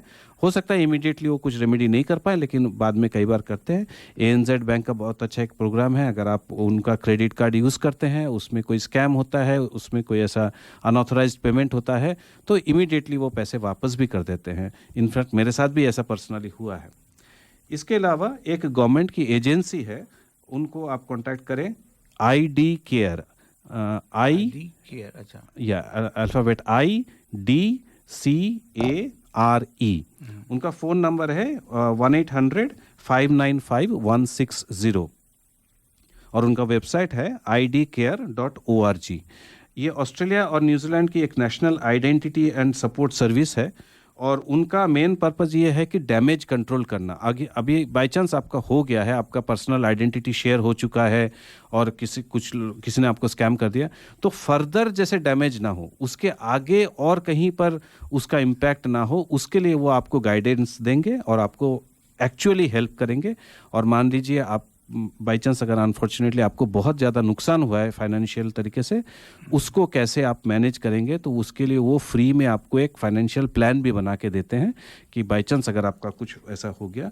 और पूरे प्रोसेस में वो सपोर्ट कर, गवर्नमेंट की इनिशिएटिव है, ऑस्ट्रेलियन एंड न्यूजीलैंड गवर्नमेंट की इनिशिएटिव है। It's very useful. बहुत अच्छा आपने जानकारी दी है शांतनु जी। ये सारी जानकारी हम श्रोताओं अपने ग्रुप पे भी शेयर करेंगे जी। और फिर से हम आपको बुलाएंगे शांतनु। बिल्कुल जी, बिल्कुल। आज आपने जो हमें समय दिया है हमारे श्रोताओं के लिए, थैंक यू, उसके लिए बहुत बहुत धन्यवाद। आप लोगों का बहुत बहुत आभार, बहुत बहुत। आप लोगों की इनिशिएटिव बहुत अच्छी है। मैं तो अपनी कम्युनिटी, मेरे जो फ्रेंड्स हैं उनको ज़रूर इसके बारे में बताऊंगा कि आप लोगों के रेडियो के जो अच्छे ही हैं, और आप लोग और ख़ास करके नंदिनी से मिलकर बहुत अच्छा लगा। नेक्स्ट जनरेशन ऑस्ट्रेलियंस जो हमारी हिंदी लैंग्वेज पे काम कर रहे हैं, तो का फैन क्लब बनाने वाले। Thank you so much, really impressed, thank you. अब हम जो आज के रेडियो प्रोग्राम के जो विनर्स हैं, हम टिकट्स के, वो अनाउंस करेंगे। थैंक यू यतीन्द्र जी। जो दो प्रोग्राम है, दो किस्म के टिकट हैं। एक तो जो हमारा लिटिल चैम्प वाला जो प्रोग्राम है, उसके जो विजेता हैं वो राज गर्ग जी, रेखा राजवंशी जी, मोहिंदर गुप्ता जी, रीता पांडे जी और जयरामन जी। हम आपको संपर्क करेंगे और ये टिकट आप तक पहुंचाने के लिए। और जो हमारा हिंदी दिवस के ऊपर प्रोग्राम है, जिसमें रेखा जी ने विस्तार से बताया था, उसके विनर हैं रमेश जोशी जी, कप्तान नरवानिया, हेमलता और शांतनु जी। आपको भी हमने डाला तो आपका भी लगाया है, तो शांतनु जी आप भी जाएंगे। धन्यवाद। और एक्चुअली एक और है, अब ये गलती होगी, मैंने सिलेक्ट तो कर लिया है, इसमें पूजा जैन का भी एक है, तो उनको भी हम देंगे। तो 5 रेखा जी 5 टिकट के बाद हम आपसे कर लेंगे, ठीक है? तो 5 दोनों के हो गए। थैंक यू यतीन्द्र जी। अब हम प्रोग्राम के थोड़ा फिनिशिंग में आ चुके हैं, तो मैं बस प्रोग्राम को फिनिश करने में एक टॉपिक हम छोटा सा डिस्कस करेंगे। तो मैं जैसे रिसर्च कर रही थी, मैंने एक बहुत इंटरेस्टिंग न्यूज़ सुनी थी डेथ पेनल्टी के बारे में, कैपिटल पनिशमेंट के बारे में। तो एक्चुअली में क्या हुआ था कि 2 महीने पहले, वैसे जिन लोगों को नहीं पता, ऑस्ट्रेलिया में डेथ पेनल्टी अबॉलिश हो चुकी है। तो डेथ पेनल्टी मतलब वो बोलते हैं ना, लाइफ सेंटेंस के बाद वो हैंगिंग जो होती है, हाँ, वो अबॉलिश हो चुकी है ऑस्ट्रेलिया में। लेकिन 2 महीने पहले क्या हुआ था कि जो 2 ऑस्ट्रेलियंस थे वो वियतनाम में डेथ पेनल्टी फेस कर रहे थे। तो हमारे जो प्राइम मिनिस्टर थे एंथनी एल्बनीज़ी, वो पर्सनली वियतनाम गए थे, उनके प्राइम मिनिस्टर से जैसे उन्होंने वार्तालाप करी, और फिर उसके थ्रू एक सब्सटैंशियल ब्रेक थ्रू हुआ, जहाँ पर वो डेथ पेनल्टी कैंसिल हो गई, और वो जो 2 ऑस्ट्रेलियंस जो डेथ पेनल्टी फेस कर रहे थे, वो उनको हम वापस ऑस्ट्रेलियन जेल में ट्रांसपोर्ट कर दिया। तो अब मैं बस डेथ पेनल्टी के बारे में थोड़ा सा जैसे बताना चाहूँगी, और मुझे जैसे और लोगों की ओपिनियन चाहिए कि उनका क्या मानना है कि डेथ पेनल्टी होनी चाहिए, नहीं होनी चाहिए, उनके बेनिफिट्स क्या हैं, उनके बेनिफिट्स क्या नहीं है। तो अभी जो है, अगर हम डोमेस्टिक मर्डर कन्विक्शंस के बारे में बात करें, तो 23% ऑफ ऑस्ट्रेलियन सपोर्ट करते हैं कैपिटल पनिशमेंट को। 23%। और जैसे टेररिज्म ऑफेंसेस के लिए तो 52, कि अगर कोई टेररिस्ट ऑफेंस होता है कि 52% ऑस्ट्रेलियंस सपोर्ट करते हैं। तो 100% होना चाहिए था, है नहीं? इसमें मैं एक थोड़ा छोटा सा न्यूज़ बताना चाहूँगा। अभी इंडिया में पेनल कोड नया इंट्रोड्यूस किया गया, आपने भी नया सुना होगा, नाम थोड़ा डिफरेंट है। तो उसमें भी उन्होंने स्पेसिफिकली ये किया है कि नॉन टेररिस्ट एक्टिविटीज़ के लिए उन्होंने डेथ पेनल्टी हटा दी है। अच्छा, हाँ, ये एक बहुत बड़ी चीज़ है कि अगर कोई एक्सट्रीम मास मर्डर, कोई ऐसा टेररिज्म, ऐसा टाइप का इंसिडेंट है तो ही सिर्फ डेथ पेनल्टी होगी, otherwise no, there is no death penalty. क्या है ना कि डेथ पेनल्टी एक्चुअली दो जो हमारे ह्यूमन राइट्स हैं उनको ब्रीच करती है। वो है राइट टू लाइफ और right to live free from torture and cruelty. तो वो लेकिन तो आप ये भी बताइए ना, अगर किसी और को क्रूअल तरीके से आपने मारा है उसका भी तो राइट लिया है। वो भी तो है, लेकिन वो क्या है ना, वो सिर्फ उस एक विक्टिम के लिए क्लोजर हो गया रादर देन जैसे पूरी कम्युनिटी के लिए। अब ये क्या है कि ये डेथ पेनल्टी कोई ऐसी चीज़ तो है नहीं कि आप वापस ले सकते हो कि एक बार तो डेथ पेनल्टी हो गई तो हो गई, गया तो गया। और वो क्राइम को एक्चुअली रिड्यूस नहीं करता, तो कि वो बस एक ही बंदे को टारगेट कर रहा है डेथ पेनल्टी। ऐसा नहीं है कि वो पूरे कम्युनिटी के लिए वो फैल रहा है, ठीक है। और फिर दूसरी चीज़, जो लोग जैसे पोर है, जो अफोर्ड नहीं कर सकते हमारे लीगल सिस्टम में, या फिर तो रेशियल या एथनिक न्याय जो है ना वो केवल अमीरों के लिए है, गरीबों के लिए न्याय कभी बना नहीं है। तो जिनके पास अनफेयर एक्सेस है लीगल सिस्टम के, वो तो उनको नहीं होता। ये सच्चाई है। ये अपील पे अपील, तारीख पे तारीख चलती रहती है उनकी। ये गरीबों के लिए न्याय नहीं है। आप बहस कर लो जितना मर्जी कर लो, लेकिन सच्चाई यही है। आपको पता है, लेकिन ये पॉलिटिकल टूल भी यूज़ किया जाता है। जैसे ईरान वगैरह कंट्रीज़ में वो डेथ पेनल्टी को पॉलिटिकल अपोनेंट्स को पनिश करने के लिए भी यूज़ करा जाता है, कि उनको परमानेंटली जो उनका कंपटीशन है पॉलिटिकली, वो उनको हटाने के लिए। तो हमारे obviously universal declarations of human rights कहता है कि डेथ पेनल्टी नहीं होना चाहिए। अब जिन कंट्रीज़ ने वो साइन करके उसको रेटिफाई कर रखा है वो काम करते हैं, लेकिन ऑब्वियसली जिन कंट्रीज़ में ये लॉ नहीं है, डेथ पेनल्टी अभी भी वहाँ पर चालू है। तो ये हो गया। पर मैं तो ये बोलूँगा कि हर इंसान की जान उतनी ठीक है, लेकिन समाज में उन लोगों का रहना मैं समझता हूँ कि ज़रूरी नहीं है। या तो उनको कोई ऐसी हम जगह, मेरा सजेशन है, कोई ऐसी जगह है वहाँ पे डाल दो उनको बीच में। लाइफ इम्प्रिजनमेंट मतलब एकदम उसमें खर्चा होता है भाई। तो उनको कहीं बीच में जगह डाल के उनको छोड़ दो। क्या है ना, हमारी जो ऑस्ट्रेलियन लीगल सिस्टम है वो रिहेबिलिटेशन में ज़्यादा फोकस करती है कि हम ऑफेंडर को कैसे रिहेबिलिटेट करें। उसको रिहेबिलिटेट करके ना उसको बीच में एक जगह, मैं सच बता रहा हूँ, सारे सेपरेट आइलैंड बना लो, एक वहाँ पे बीच में जो है ना वहाँ पे डाल दो उनको, अपना काम दे दो, कुछ ना गड्ढा खोदो, कुछ करो, जो मर्जी करना है करो, जो मर्जी, बिल्कुल फ्री रहो, लेकिन आप इधर नहीं आ सकते हो बस। उसे अंडमान भी वैसे ही है। ये करी मास्टर्स और अन्य मसालों में क्या अंतर है? बहन जी, thank you everyone for listening. Happy father's day to everyone. मैं अपने पापा को भी हैप्पी फादर्स डे पापा, आई लव यू। और आज का प्रोग्राम बहुत सक्सेसफुल रहा। मैं सारे अपने गेस्ट को थैंक यू बोलूँगी, और अपने जो को होस्ट यतिंदर जी और पूनम जी जो पूनम जी जो हमारी हेल्प करे, उनको भी थैंक यू बोलती है। Thank you everyone. Thank you. भाई साहब, ये करी मास्टर्स और अन्य मसालों में क्या अंतर है? बहन जी, करी मास्टर्स कंप्लीट करी मिक्स है। इसमें आनियन, गार्लिक, जिंजर, टमाटर, नमक, मिर्च, हल्दी, धनिया वे सभी mसाले मिले हुए आते हैं। ये बनाने में बहुत ही आसान और खाने में लाजवाब है। It's so easy. इनकी वेबसाइट का एड्रेस है www.currymasters.com.au। श्रोताओं, ये हमारे स्पॉन्सर तरफ करी मास्टर का संदेश था।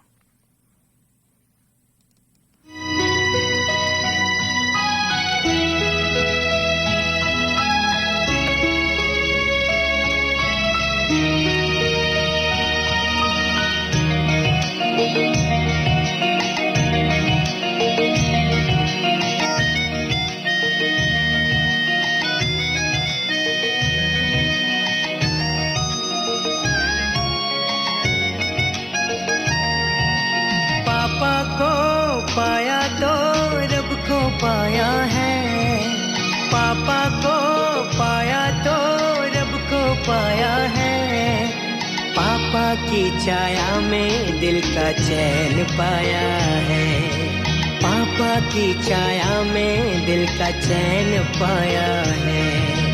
ये कैसा रिश्ता है, कैसा नाता है, ये कैसा रिश्ता है, कैसा नाता है। जन्म जन्म तक पापा तेरा साथ मांगा है, जन्म जन्म तक पापा तेरा साथ मांगा है।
Bang kaluluwa ko'y iyong kunin, ikaw ang aking pananaligan sa lahat ng aking lalakaran, kailanman ikaw ang हमारे दर्पण रेडियो प्रोग्राम में सबका स्वागत है। प्रोग्राम आज एक नई तरीके से होने वाला है। पूनम जी जी तैयार हैं? बिल्कुल, आज तो बहुत ही ऐतिहासिक दिन है। नंदिनी का प्रोग्राम होने वाला है। हेलो, नमस्ते एवरीवन, सबको गुड मॉर्निंग और नमस्ते। आज मेरा नाम नंदिनी है और आज का प्रोग्राम सारा मैंने आउटलाइन करा है। तो आज हम अपने गेस्ट से इंट्रोड्यूस करवा लेते हैं पहले, जो भी हमारे लाइव स्टूडियो में है। Thank you. हेलो, मेरा नाम शांतनु सरकार है। मैं अकाउंटेंट हूँ बाय प्रैक्टिस प्रोफेशन और मैं इंडिया में कोलकाता से हूँ। और मेरा मनी थैंक्स कि मेरे को आज स्टूडियो में आने का मौका मिला। Thank you. नमस्कार, सत श्री अकाल जी सबको प्यार भरी। मेरा नाम गुरकीरत सिंह है। मैं मंडी गोविंदगढ़ पंजाब में रहता हूँ और मैं सारेगामापा लिटिल चैम्प्स का सेकंड रनर अप हूँ। Thank you. नमस्कार, मेरा नाम है ऋषिकेश करण और मैं यहीं सिडनी में रहता हूँ। ओरिजिनली मैं फिजी से हूँ और आज मैं सबसे पहले रेडियो दर्पण को धन्यवाद देना चाहता हूँ कि हमारे जो मीडिया पार्टनर बने, जो सारेगामापा लिटिल चैम्प्स के जो बच्चे लोग यहाँ आ रहे हैं शो के लिए, लिटिल चैम्प्स शो जो 9 को होगा, तो इसके बारे में फिर और बाद में हम बात करेंगे। हाँ जी, और हमारे होस्ट जो हम वीकली होस्ट करते ही हैं, पूनम जी और यतिंदर जी भी हमारे साथ हैं। तो आज का शो स्टार्ट होने से पहले मैं सबको हैप्पी फादर्स डे बोलना चाहूँगी। आज सितंबर का फर्स्ट संडे है, तो आज फादर्स डे है। आज के दिन सब जो हमारी लाइफ में फादर्स फिगर हैं उनको हम कंग्रेचुलेट और एक्नॉलेज करना चाहेंगे। तो उनके लिए हमारा आज प्रोग्राम सारे गाने उसी टॉपिक के ऊपर प्रिपेयर्ड है। तो आज का विचार भी नंदिनी मैंने उसी पे ढूंढा है। सबको फादर्स डे की बहुत बहुत बधाई। कुबेर तो नहीं, कुबेर सा खजाना है पापा, आसमान तो नहीं, आसमान सा छत हैं पापा। पहलवान तो नहीं, पहलवान से रक्षक हैं पापा। खुदा तो नहीं, फिर भी हर ख्वाहिश पूरी करते हैं पापा। गौतम बुद्ध तो नहीं, फिर भी हर गलती को माफ़ कर देते हैं पापा। महर्षि दीक्षित तो नहीं, फिर भी हमारे लिए अपने सुख त्यागते हैं पापा। जज से हैं, फिर भी फैसला नहीं, सलाह सुनाते हैं पापा। जेलर से हैं, फिर भी सज़ा से नहीं, प्यार से समझाते हैं पापा। क्या बात है पूनम जी, बात आपने सारा खींच के रख दिया हिसाब किताब। सही बात है। और मैंने देखा है जब पापा आपके बेटा बन जाते हैं तो शायद आप भी वही करते हो अपने उस पापा के लिए। सही बात है, बिल्कुल। आप समझिए इस बात को। Of course thank you. तो आज का प्रोग्राम हम गुरकीरत सिंह से स्टार्ट करेंगे। वो अभी ऑस्ट्रेलिया आए हैं, तो थोड़ा सा प्लीज़ इंट्रोडक्शन दो कि आपकी जर्नी कैसी रही, आप ऑस्ट्रेलिया किस मकसद से आए हैं। मैं सिंगिंग करता हूँ, सिंगिंग सीखता हूँ बहुत टाइम से। मैं सारेगामापा शो में गया था, तो वहाँ से मुझे ऋषिकेश सर ने देखा ऑनलाइन सोशल मीडिया थ्रू। तो फिर उन्होंने पहले मुझे फिजी में लेके गए शोज़ के लिए, और अभी ऑस्ट्रेलिया में लेके आए हैं शोज़ के लिए। तो बहुत बढ़िया लग रहा और मुझे, और मैं बहुत खुशकिस्मत मानता हूँ मुझे अपने आप को कि भगवान ने इतनी सी उम्र में मुझे इतना बड़ा प्लेटफॉर्म दिया। हाँ जी। अब मैं एक बार आपकी उम्र पूछ सकती हूँ? 17 जी। 17 बहुत। तो ये हमारे उभरते हुए कलाकार हैं जो भारत से आए हैं हमें मिलने के लिए। तो श्रोताओं, आज गुरकीरत हमें कुछ सुनाने वाले हैं। तो आज का जो भजन है वो गुरकीरत की तरफ से है। मैं गुरबानी का एक आपको शब्द सुनाऊंगा जो सभी रिलीजियस पे कवर करता है, सभी के बारे में बोला हुआ है। कोई बोला राम राम, कोई खुदाए, कोई सेवे गोसैया, कोई अल्लाह। कोई बोला राम राम, कोई खुदाए, कोई सेवे गोसैया, कोई अल्लाह। कारण करण करण करीम, कृपा तार तार रहीम। कोई बोला राम राम, कोई खुदाए, कोई सेवे गोसैया, कोई अल्लाह। शुक्रिया जी। बहुत बढ़िया, बहुत बढ़िया, बहुत बहुत शुक्रिया जी। अभी श्रोताओं, मैं एक चीज़ अभी आपको बता देता हूँ। आज हमारे प्रोग्राम का एक और साथ दे रहा है कंप्यूटर। हमारा कंप्यूटर काम नहीं कर रहा है, तो हो सकता है कि आज हम काफ़ी वार्ता ही करने वाले हैं। हर चीज़ को पूनम जी मैं जीवन में अपॉर्चुनिटी मानता हूँ। कोई मुझे अगर गाली भी देता है तो मैं इसको देखता हूँ कि कितनी अच्छी बात है, कैसे इसको मैं सार्थक बना सकता हूँ अपने जीवन में। तो आज शायद यही होने वाला है। देखिए, चैलेंजेस तो आते हैं और उन चैलेंजेस को हम किस तरह डील करते हैं वो ज़्यादा इम्पोर्टेंट है बनिस्बत की हार मान के बैठ जाना। आज ये हो रहा, आज तक अभी तक नहीं हुआ था कि ये कंप्यूटर से हमारा मेल मिलाप नहीं हो रहा है। हमारे जो कंप्यूटर से कनेक्शन टूटा है, पर हमारे सुनने वालों से हमारा कनेक्शन बना हुआ है। तो श्रोताओं, आपका सहयोग बहुत ज़रूरी है आज। अच्छा, तो एक और हम बात कहना चाहते हैं कि आज हम 5 टिकट देने वाले हैं अपने श्रोताओं को, जो हमारा लिटिल चैम्प का जो शो हो रहा है, जो अपना ऋषिकेश है उसके बारे में बताएंगे। और आज की जो पहेली है या जो बोली, आज केवल ये है कि कितने लोग पार्टिसिपेट करते हैं हमारे प्रोग्राम में। ठीक है, आप हमें फ़ोन करते हैं तो आप मुझे फ़ोन भी कर सकते हैं। आप हमें फ़ोन कर सकते हैं 0421-590-791। मैं दोबारा बोल रही हूँ, 0421-590-791।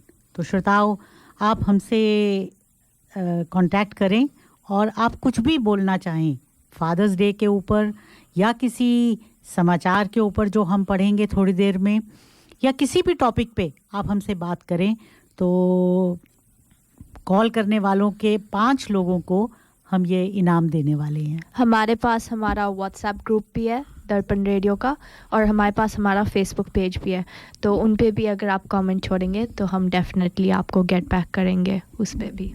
जी, और सारे लोग जो भी आज हमसे संपर्क करेंगे किसी भी विषय पर करते हैं, उनको हम पूल में डालेंगे और उनमें से हर एक 5 हम विजेता को चुनेंगे। ठीक है, ये प्रोग्राम मैंने तो गुरकीरत जी, आपको मैं बहुत सच बोलूं, मैं आपको बहुत ऑब्जर्व कर रहा था जब आप ये गा रहे थे जी। भले ही आप 17 साल के हैं, लेकिन जो आपकी मैच्योरिटी है, जो आपके जो बैलेंस है आपकी आवाज़ में, वो बहुत ही अच्छा है। और आप, मैं समझता हूँ कि आप बहुत बड़े कलाकार बनोगे। बस मेहनत तो यही होती है, संगीत और मेहनत साथ साथ जाते हैं। तो मैं ये जानना चाहता हूँ कि आपकी जो शुरुआत हुई है, थोड़ा सा हमारे श्रोताओं को बताइए। वो इसलिए बताइए कि और भी लोग इंस्पायर हों आपसे। मैं 6 या 7 साल का था, तो मेरे नाना जी प्रीस्ट हैं गुरुद्वारा में, वो शब्द गुरबानी करते हैं, इंग्लैंड से हैं। तो वो जब साल में आते हैं महीने 2 महीने के लिए मुझे मिलने या मेरी मम्मी पापा हमारी फैमिली को मिलने, तो वो गाते थे। तो मुझे तब से ही शौक़ था हाँ कि मैंने भी एक दिन गाना है। लेकिन मुझे जब मैं छोटा था तो मुझे स्टैमरिंग इशू था, मैं बहुत तुतला के बोलता था। तो मैं तब जब गाता था तो सब हंसते थे मेरे पे कि यार तू क्या गाएगा, तू तो तोतला है, ये है वो है। तो ये रियल स्टोरी है। तो फिर भी कोई बात नहीं, मैं अपनी प्रैक्टिस जो मुझे नाना जी बताते गए मैं करी गया। और भगवान की कृपा से जब मैं 10 या 11 साल का हुआ तब मेरी आवाज़ बिल्कुल ठीक हो गई, स्टैमरिंग इशू ख़त्म हो गया। तो फिर मुझे नाना जी ने आगे एकेडमी, फिर मैं ऑनलाइन क्लासिकल भी सीखता हूँ और मुझे उन्होंने एकेडमी भी लगवाया हुआ है तेजवन किट्टू सर की लुधियाना में। जी सर। क्या बात है, आपने तो थोड़े में बहुत कुछ कह दिया। ये जो स्टैमरिंग का है ना, एक वो हमारे चार्टर्ड अकाउंटेंट फ्रेंड हैं, तो मैंने उनको थोड़ा सा ना टिप्स दी कि ऐसे करो जी, तो ये ख़त्म हो जाना चाहिए, क्योंकि ये हैबिट है। मैं समझता हूँ अगर आप थोड़ा सा मैं ये मानता हूँ हर इंसान इस दुनिया में डिसेबल है, अदरवाइज कोई भी परफेक्ट नहीं है जी।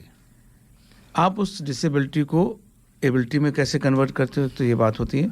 और दूसरा है कि आप कैसे रिमॉडलिंग कर लो अपने आप को, जिससे कि आप अपनी भाषा को, अपनी हर चीज़ को अच्छा कर सकते हो। कीप ऑन इम्प्रूविंग, ये मेरा मानना है। ये तो आपने ऐसा जुगाड़ बता दिया है कि अब कोई भी आदमी इसको कर सकता है। वो जैसे बोलते हैं ना, अब डिसेबिलिटी में भी एबल शब्द है और इम्पॉसिबल में भी पॉसिबल शब्द है। तो गुरकीरत ने वही करके दिखाया है, तो बहुत बढ़िया गुरकीरत, बहुत बहुत शुक्रिया। तो एक काम करते हैं, बातें तो आज बहुत होने वाली हैं, लेकिन एक फादर्स डे पे आपका गाना हो जाए। जी जी बिल्कुल।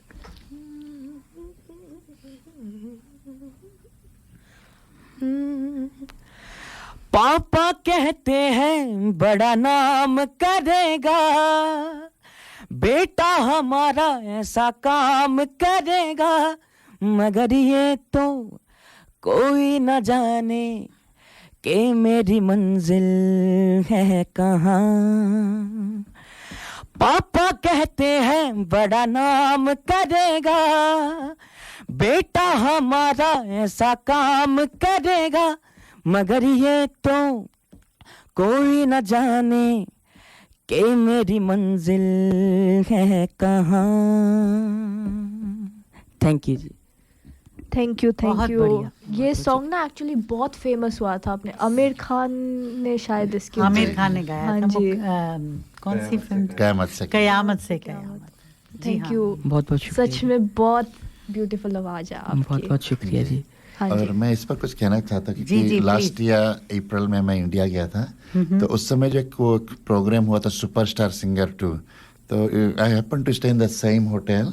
और वैसे भी मेरा एक अपना आती है तराने इंटरनेशनल नाम से एक फेसबुक पेज है, जिसपे मैं अपना एक टॉकबैक शो करता हूँ सिर्फ बच्चों के लिए। तो उसमें कई बच्चे जो हमारे प्रोग्राम में आए थे वहाँ पर थे, तो मुझे वो फर्स्ट टाइम मिले, जैसे मोहम्मद फैज़ था, शोएब अली और कई बच्चे। तो उनके एक मैनेजर मिले, वो बोले जब एक शो का ऐलान होता है इंडिया में खास करके लाखों में ना, अब आप लोग के समय कितना था? 1,70,000। बताइए कितनी आवाजों में से थोड़ी सी। जी, और फिर गुरकीरत 2020 सारे का लिटिल टॉप 3 में थे।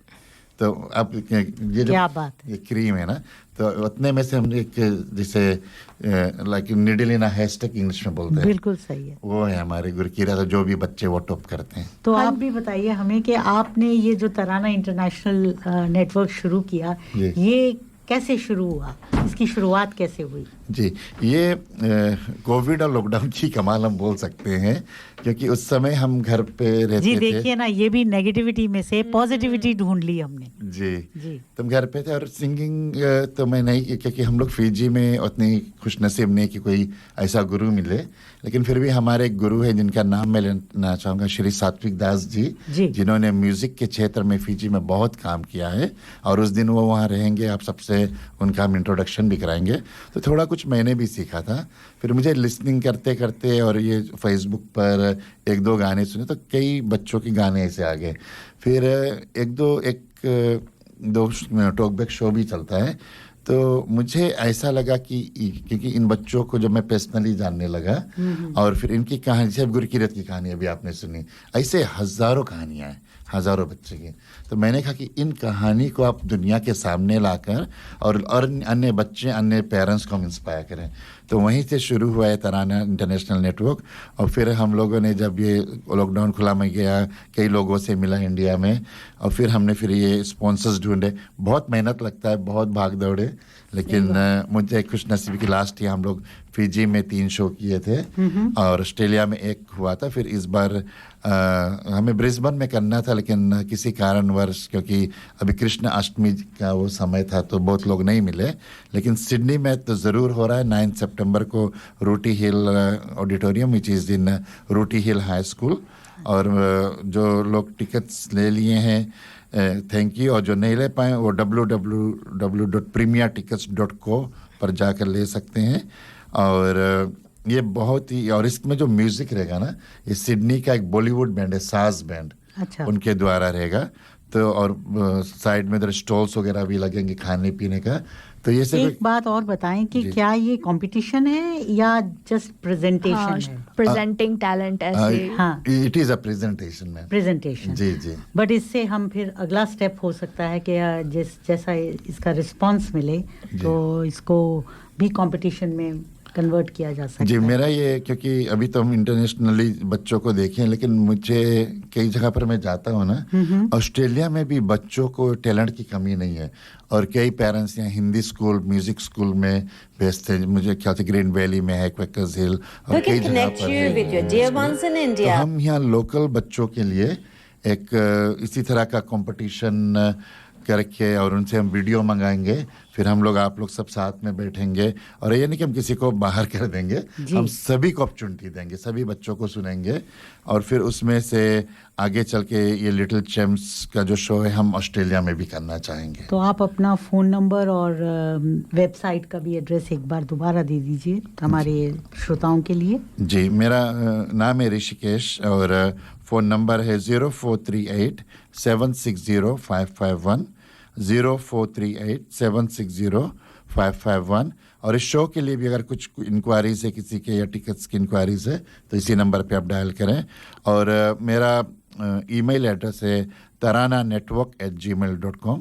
तो TARANANETWOR तराना नेटवर्क, एक ही शब्द है, स्मॉल लेटर्स में, @gmail.com। तो उस पर आप अपना बच्चे का वीडियोस या इंट्रोडक्शन कुछ भेज सकते हैं। और ये अभी हम बिल्ड कर रहे हैं, और फिर 1-2 महीने में या दिवाली के बाद ही हम लोग इसको पूर्ण रूप से इस पर काम शुरू करेंगे। तो श्रोताओं, ये सभी यंगस्टर्स के लिए एक बहुत बड़ी अपॉर्चुनिटी होगी मेरे विचार से। आप लोग अपने वीडियोस या आप अपने गाने या जो भी हैं, आप ऋषिकेश जी को फॉरवर्ड कर सकते हैं और वो आपको फिर कांटेक्ट करेंगे। जी, एक मैंने जुगाड़ निकाली है, ठीक है, देखिए कैसे चलता है। क्या बात है, जुगाड़ निकल ही आता है अगर चाह हो तो।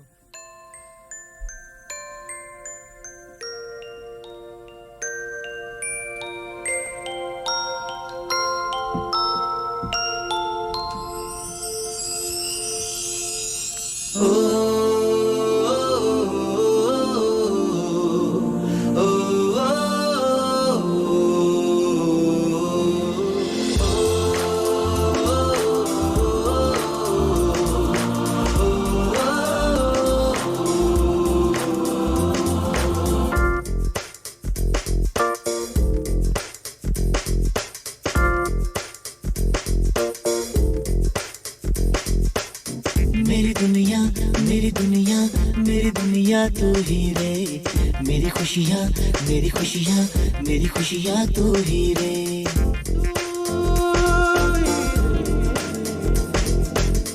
मेरी दुनिया मेरी दुनिया मेरी दुनिया तू ही रे, मेरी खुशियाँ मेरी खुशियाँ मेरी खुशियाँ तू ही रे।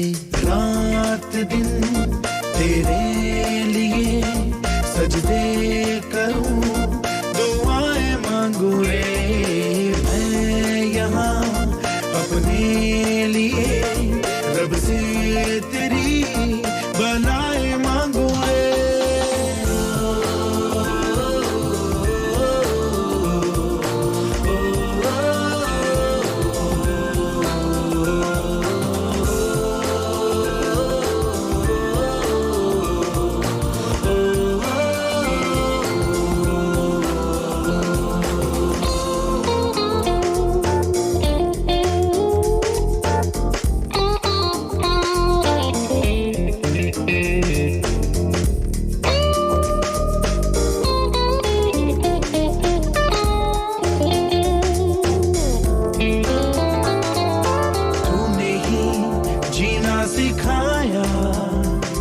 हम लोगों को अच्छा इंसान बनाया, जिंदगी है तेरा साया, अनजानों को सीधा रास्ता दिखाया। तू नहीं एक रोशनी ले आई है जीवन की राहों में, हर घड़ी गुजरे तेरी अब अपनी बाहों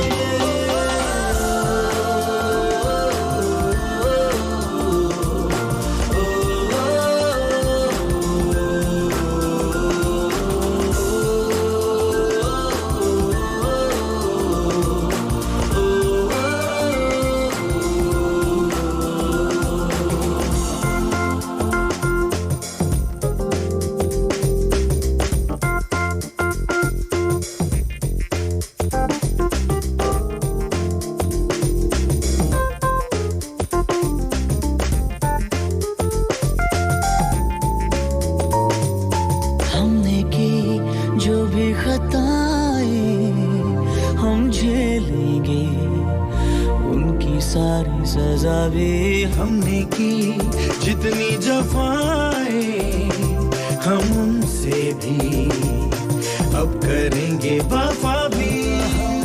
नए मौसम नया, आलम नया, बदले अरमा भी, कह रही एहसास की गहराइयां, ठहरा है तूफान भी।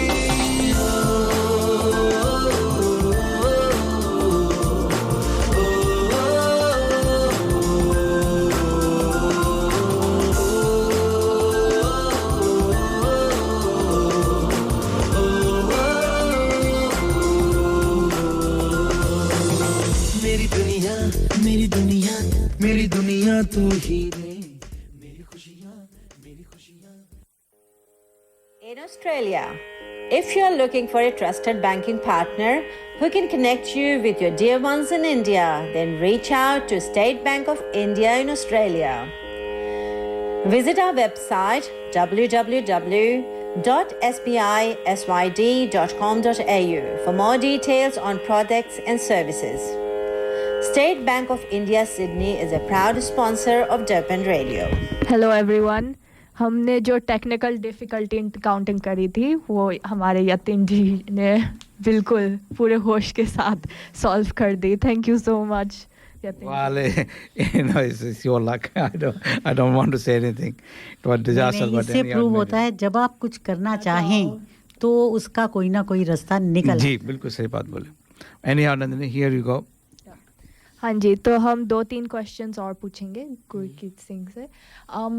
जो आपका लिटिल चैम्प्स का शो हुआ था उसमें आपकी क्या क्या अकॉम्प्लिशमेंट्स रही वो आप ज़रा बताओगे. आपने जैसे कौन कौन से, मेरे ख्याल से आप सेकंड रनर अप भी रहे हैं, उसके बारे में थोड़ा कुछ बता दो. पहले तो मैं जब मैंने ऑडिशन यहाँ 3-4 ऑडिशन क्लियर करके जब बॉम्बे लेके जाते हैं, लेकिन वो टीवी में शो होता है कि वो ही ऑडिशन है, तो 50-60 हज़ार बच्चा तो टीवी के पीछे ही निकल जाता है। तो फर्स्ट ऑफ ऑल जब मैं बॉम्बे गया सभी क्लियर करके, तो मुझे लगता तो नहीं था कि मैं करूँगा, लेकिन भगवान की कृपा से और अपने माँ बाप के आशीर्वाद से और अपनी मेहनत से करा क्लियर।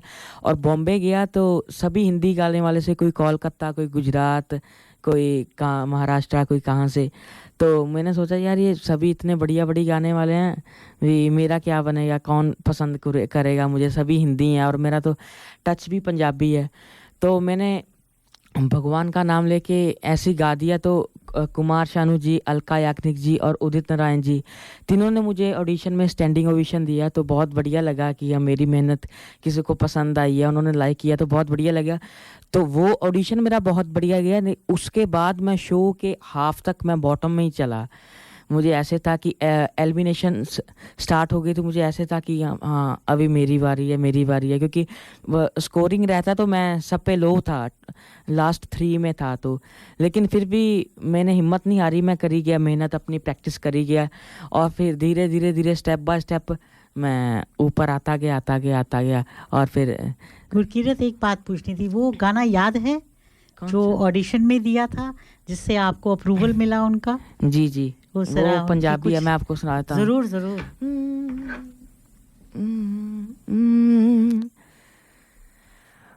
कदी ते हंसी बोलिवे ना जिंद साडी रोलिवे, कदी ते हंसी बोलिवे ना जिंद साडी रोलिवे, तू आजा दिल जानिया वे कर मेरी बानिया, असानू तेरी लोड़ वे ना जिंद साडी रोली वे, कदी ते हंस बोल वे ना जिंद साडी रोल वे। बहुत बढ़िया, बहुत शुक्रिया। Thank you so much.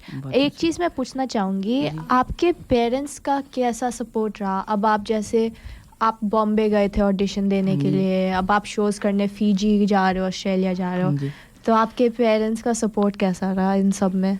Parents बहुत सपोर्टिव हैं। आज जो भी हूँ अपने पेरेंट्स की वजह से ही हूँ, और स्पेशली मेरे नाना जी, मेरे मामा जी बहुत सपोर्ट करते हैं मुझे सिंगिंग में। उन्हें ऐसा है कि हाँ कोई हमारी फैमिली में भी आगे जाए, नाम करे, तो बहुत बढ़िया। मुझे लगता है कि कोई भी अगर बच्चा सक्सेस होता है तो उसके पीछे उसके माँ बाप का ही हाथ रहता है, उनकी वजह से बच्चा सक्सेस हो पाता है। मेरी माँ बाप का तो हमेशा हाथ होता है। आज तो फादर्स डे भी है, वो आपके पिता भी आए हुए हैं वैसे, वो दूसरे कमरे में बैठे हैं। और एक फादर ही होते हैं ऐसे जो अपने बेटे को या अपनी बेटी को अपने से आगे देखना चाहते हैं। अनकंडीशनल सपोर्ट रहता है ऐसा रिश्ता।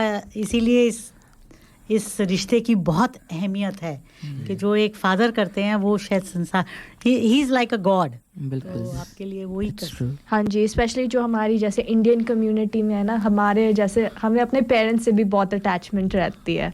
हमारी इंडियन कम्युनिटी शुरू से हम अपने पेरेंट्स के साथ ही इमोशनल अटैचमेंट बहुत होती है, बहुत इमोशनल अटैचमेंट होती है। बिल्कुल सही। मैं इसको ऐसे भी कहूँ कि जो फादर है कम से कम वो अपनी जो ख्वाहिशें हैं, जो खुद नहीं कर पाया है, वो अपने बच्चों से शायद करवाना चाहता है। लेट्स पुट दिस वे, वो हाँ, हिंदुस्तानी कॉन्टेक्स्ट में तो बहुत है कि डॉक्टर है पिता तो वो कहेगा मेरा बेटा अब कोई स्पेशलिस्ट बने। वो चीज़ भी आ जाती है ना कि जैसे जो अपॉर्चुनिटी मुझे नहीं मिली, कम से कम मेरे बच्चे को तो वो अपॉर्चुनिटी अगर मैं दे सकता हूँ तो क्यों ना दूँ। और एक चीज़ मैं ज़रूर कहना चाहता हूँ कि वो फादर का है, क्या आप खुद अच्छे सिंगर बनना चाहते हो? क्या आप सबसे इस सब चीज़ों में एक केंद्र है जिसका नाम है आप खुद? जब तक वो नहीं होता है ये सब आपको मदद करेंगे, ये सब आपको सपोर्ट करेंगे, वो ठीक बात है, लेकिन एक केंद्र है उसको कभी नहीं भूलना होता है, और वो आप खुद हो। जी बिल्कुल। और जब तक उसको आप मजबूत नहीं करोगे कोई कुछ नहीं कर सकता है, ये हमेशा याद रखना। फिर एक इसमें एक बात आ जाती है कि आप खुद क्या बनना चाहते हो? क्या आप सिंगर बनना चाहते हो? जब मैं छोटे होते से गाता था, तब जब मैं बड़ा हुआ मेरी वॉइस ठीक होने लगी तो मेरा भी एक इंटरेस्ट बन गया म्यूज़िक में। और मेरे पापा पूछते, हाँ पहले तो कि बचपन था, मजाक था, कि मजाक जैसे था कि तू सच में करना चाहता है। मैंने बोला बिल्कुल। जब मैं करने लगा मेरी वॉइस ठीक होगी। पहले मैं भगवान से ये बोलता था कि मेरी थोड़ी आवाज़ ठीक हो जाए, मेरा तोतलापन दूर हो जाए। जब वो हुआ तो मेरा इंटरेस्ट कम हो गया सिंगिंग में। जी सिंगिंग में कम हो गया। तो फिर मेरे पापा ने एक टीचर को घर पे आने लगे मुझे सिखाने के लिए वोकल क्लासिकल। जब घर पे आने लग गए तो होता ना, जब ज़्यादा ही बंदा छोटा होता कि यार खेल लें, यार फ्रेंड्स के साथ टाइम स्पेंड कर लें, क्रिकेट खेल लें। तो मेरा भी ऐसे था। तो मेरा बिल्कुल नहीं, मैं मन ही मन से दूर होने लग गया था। लेकिन वे तभी मम्मी और पापा ने, मेरी बहन स्टडी में बहुत अच्छी है तो उसे भी मेरी वजह से लगा दिया सीखने। उसने 2 साल मेरा इंटरेस्ट और बनाया। जब मेरा पूरा इंटरेस्ट बन गया फिर उसने छोड़ दिया। मेरे लिए ही मेरी मम्मी पापा ने मेरी बहन को भी साथ में लगा दिया। एक जरिया बनी आप। तो देखो देखी में फिर मैं उससे आगे ऐसे करते इंटरेस्ट और बूस्ट होया। तो गुरकीरत, इस सब में आपकी पढ़ाई कैसे चलती है फिर? पढ़ाई भी बहुत बढ़िया। अभी मैं 12th कर रहा हूँ सेक्रेड हार्ट स्कूल से। अच्छा जी, बहुत बढ़िया। तो उसमें आपको कोई दिक्कत, जैसे अब आप सेशन के बीच में आए हैं तो फिर वो आप कैसे कवर अप करते हो, या घर में कोई ट्यूशन लगाई है, कैसा चलता है वो? जी ट्यूशन्स भी लेता हूँ मैं इंडिया में जाके, और अपनी बहन से भी करके पढ़ता हूँ। तो मैं सिलेबस कवर अप कर लेता हूँ। कर लेते हो जी, बहुत बढ़िया। अभी जो आपने बात बोली कि आपको मन नहीं लग रहा था, अब आपका मन लग रहा है। जी वो तो पहले, अभी तो मन ही इसमें और किसी में है ही नहीं। ये हुई ना बात। और जब जैसे आपने बोला कि एक और, मुझे याद है एक बहुत बड़े यहाँ पे आर्टिस्ट आए थे, तो हम उनको एयरपोर्ट से लेके आ रहे थे। तो काफ़ी बड़े सितार के वो हैं, वो मैं नाम उनका एग्जैक्ट याद नहीं आ रहा है। तो मैंने पूछा कि ये तो करते, लेकिन आप करते क्या हो? ये संगीत ठीक है, बहुत बड़े आर्टिस्ट हैं, बहुत कहते कि हर आदमी मेरे से पूछता है कि ये तो सितार तो बजाते हो, लेकिन करते क्या? आप करते क्या हो? तो जो आप जैसे कुछ और मान लो कंप्यूटर के इंजीनियर का होता है या कुछ इस तरीके का, कुछ वो और दिमाग में आपको नहीं आता है? नहीं। मुझे केवल संगीत में ही करना है। बिल्कुल। क्योंकि ऐसा रहा है कि जो आर्ट्स है, पता नहीं शायद सोसाइटी में ये नॉर्म बन गया है कि आर्ट से आप पैसा नहीं कमा सकते। हाँ जी। क्योंकि जीवन यापन के लिए आपको कुछ ना कुछ, कोई ना कोई और टैलेंट होना चाहिए पढ़ाई में या किसी सब्जेक्ट में। तो वो बदल के वो समय गया। अब वो समय चला गया। आज he will be hiring chartered accountants to manage his programs. बिल्कुल सच में, अगर आप परफॉर्मर, बहुत सक्सेसफुल परफॉर्मर बन सकते हो ना, यू आर अर्निंग मिलियंस। सच में आपकी फैन बेस इतनी होती है, ऊपर से पैसे के बजाय द कनेक्शन, जैसे म्यूजिक यूनिवर्सल लैंग्वेज है, आप इमोशंस के साथ कनेक्ट कर रहे हो, जो आपकी फैन बेस बनती है उसके साथ। I am sure Gurkirat Singh के भी जैसे बहुत सारे फैंस खूब आपको आते होंगे ईमेल्स और मेल्स और सोशल मीडिया पे। आपकी फैन बेस काफी बड़ी होगी गुरकीरत। तो आप बहुत लोग प्यार करते हैं पंजाब में भी, और पंजाब में जैसे फिजी गए थे, जब वहाँ परफॉर्म किया तो वहाँ से भी बहुत प्यार मिला, और अभी तक मैसेजेस आते हैं कि कब आओगे दोबारा, ये हो जी। और जैसे आपके नेबरहुड में भी जैसे सब बोलते होंगे। जी सभी बहुत प्राउड फील भी करते हैं और गर्व से बताते हैं, हाँ वो मेरा दोस्त है, भाई है। ऋषिकेशी, अब आपको जो ऑस्ट्रेलिया के बच्चे हैं उनके लिए भी बहुत कुछ करना है। जी बिल्कुल। अब मैंने जैसे अभी आपसे सवेरे बात करी थी कि ये जो टैलेंट है, 4 बातें हैं, वो हर जगह है, उनको अपॉर्चुनिटी मिलना। और आज के समय में पूनम जी, ये बहुत बड़ी चीज़ हुई है कि जो सोशल मीडिया और जो इतने छोटे छोटे जो कई जगह प्रोग्राम हो रहे हैं, मैं उतना फॉलो नहीं करता हूँ, उनसे जो बच्चों को अपॉर्चुनिटी मिली है, पहले वो 22 अपॉर्चुनिटी मिलती थी कि जिन आप किसी को जानते हो तो मिल गई, लेकिन आपने जिस तरीके से बताया, कोई आपको जानता भी नहीं था, और आपके जजेस ने आपको खड़े होकर ऑडियंस में उस समय आपको अप्रिशिएट करा। तो ये आज की टेक्नोलॉजी का भी ज़माना है। ये एक पॉजिटिव चीज़ है जो टेक्नोलॉजी ने हमें दी है कि सबको इतना जोड़ दिया है कि कोई भी कहीं से भी वो शेयर कर सकता है, और अगर वो जेन्युइनली अच्छा है तो उसे फिर चुन लिया जाता है और उसके पब्लिक भी बहुत सपोर्ट करती है। अगर आप अपने जैसे टैलेंट्स को किसी सोशल मीडिया या फिर इंटरनेट के ऊपर आप शेयर करो तो पब्लिक भी रिकॉग्नाइज करती है। बिल्कुल। अब एक हम अनाउंस और करना चाहते हैं, आज प्रोग्राम काफी कुछ ऐसे होने वाला है, तो ऋषिकेश जी एक आपके साथ में हम एक पार्टनरशिप करना चाहते हैं दर्पण रेडियो, और वो ये है कि आप जब तक आप समझो आप नेक्स्ट सितंबर में आपका समझो दूसरा वाला होगा सितंबर 2024 में, ठीक है, तो उस समय तक आपकी इस श्रृंखला चलती रहेगी। तो यहाँ के जो टैलेंट हैं, यहाँ पे के जो बच्चे हैं, उनको आप करिए, हम दर्पण रेडियो में उनको बुलाएंगे फॉर लाइव, ऐसा नहीं रिकॉर्ड, लाइव करके उनको बुलाएंगे, जैसे आज गुरकीरत को बुलाया है उसी तरीके से उनको बुलाएंगे और वो हमारे रेडियो में गाएंगे आके। जी, ये तो ये अभी आपके साथ में बात हो गई, एग्रीमेंट ऑन द एयर। जी, ठीक है। और ये सब दर्शकों श्रोताओं के सामने हो रही है, तो अब आपको फॉलो करना पड़ेगा। अब जो है ना, हम भारत, मैंने यहाँ के बच्चों को कुछ बच्चों को सुना है, बहुत ही टैलेंटेड है, टैलेंट तो भरा पड़ा है यतीन जी। आज के ज़माने में हर बच्चे के पास कुछ ना कुछ टैलेंट है। वो कभी-कभी वो सपोर्ट की बात आ जाती है, कोई नहीं ऐसा प्लेटफॉर्म मिले, हाँ, तो फिर बच्चे आगे आते हैं। और ऋषिकेश जी जैसा अगर कोई सपोर्ट करने वाला मिल जाए तो वो इनकरेजमेंट मिलती है कि हम भी कुछ कर सकते हैं। जी, ये आपने आज बहुत बड़ा काम करा है गुरकीरत, बहुत ही बड़ा काम करा है, कईयों के लिए इंस्पायर, हाँ बहुत। और मैं चाहूँगा कि आपका जो अभी तो शुरुआती हुई है, लेकिन एक मुफ्त की सलाह दे रहा हूँ, लड़कियों से दूर रहना, ठीक है। जी जी बिल्कुल। हाँ, वो जो है ये क्या बात हुई अंकल, बुड्ढों वाली एडवाइस। बिल्कुल बिल्कुल, वैसे कह रहे हैं प्रोग्राम नया है पर एडवाइस इनकी वही पुरानी।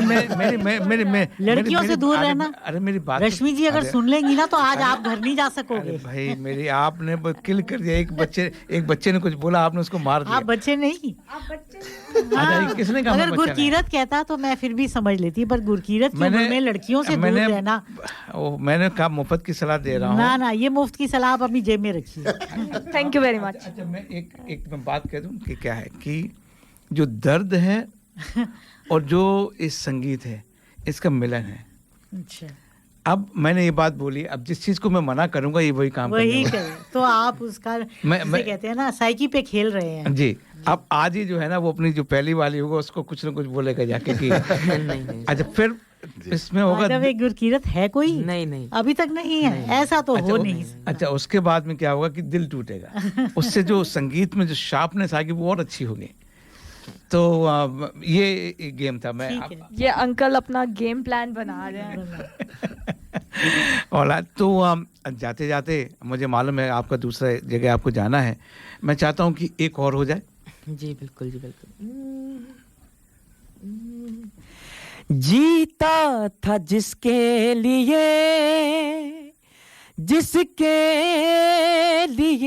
मरता था, एक ऐसी लड़की थी जिसे मैं प्यार करता था, एक ऐसी लड़की थी जिसे मैं प्यार करता था।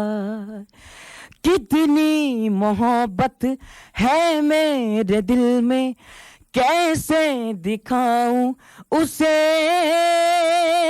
कैसे दिखाऊं उसे।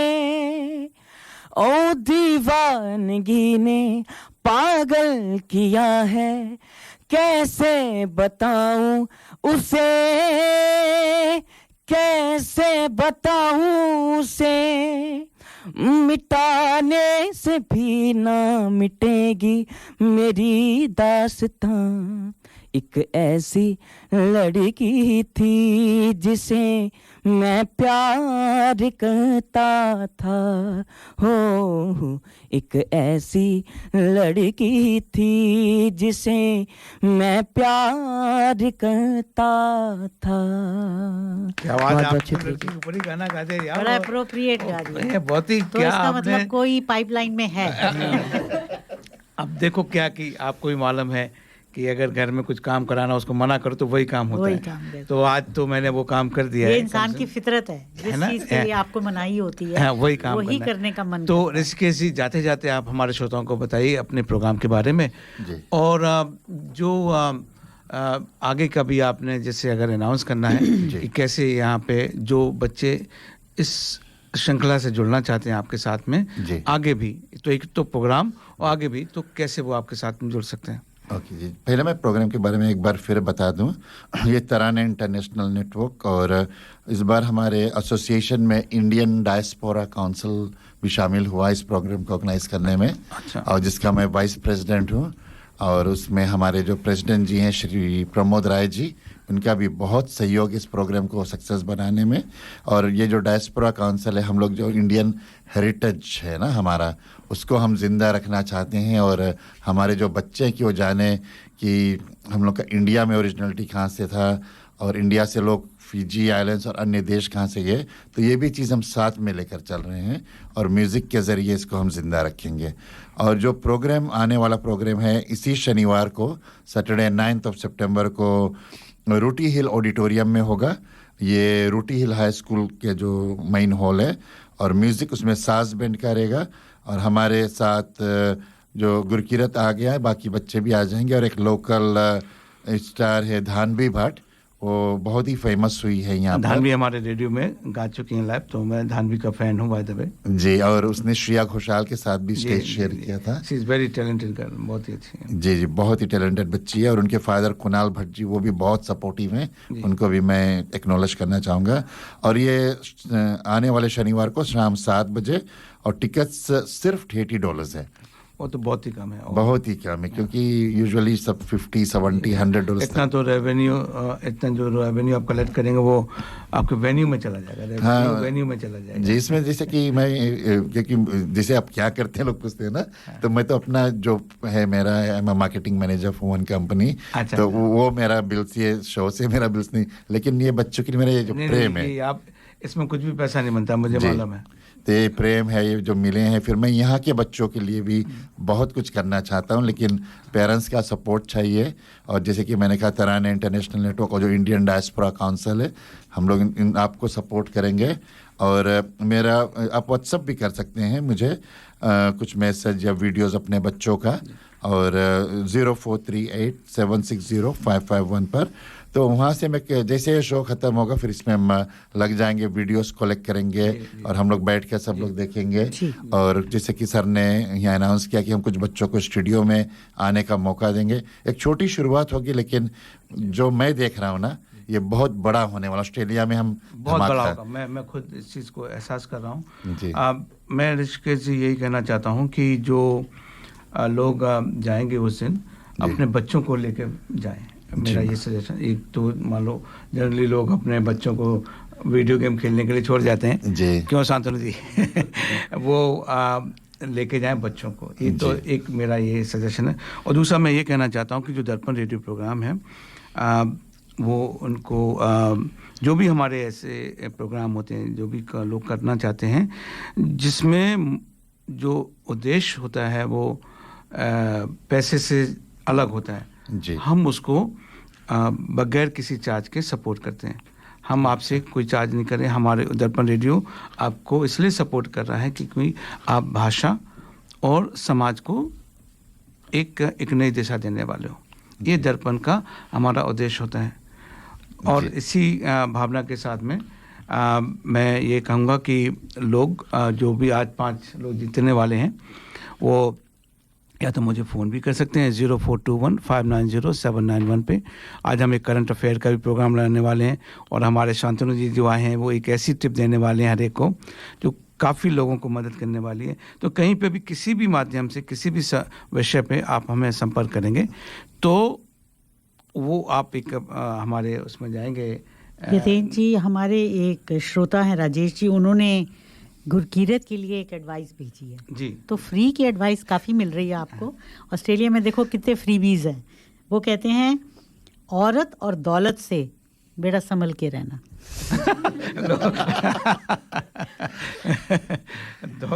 औरत कहा है, लड़की नहीं कहा, तो you still have room, you know, loop holes तो मिल ही जाते हैं, कोई नहीं। और तो धन्यवाद ऋषिकेश जी, और आज आपका फादर्स डे, और आपका भी फादर्स डे अच्छा रहे, ऐसी हम कामना करते हैं। ऑल द बेस्ट गुरकीरत, बहुत बहुत आप बहुत आगे जाएंगे, हमारी दुआ है। थैंक यू जी, और हम दर्पण रेडियो की बहुत बहुत धन्यवाद करना चाहते हैं। आपका भी धन्यवाद, थैंक यू।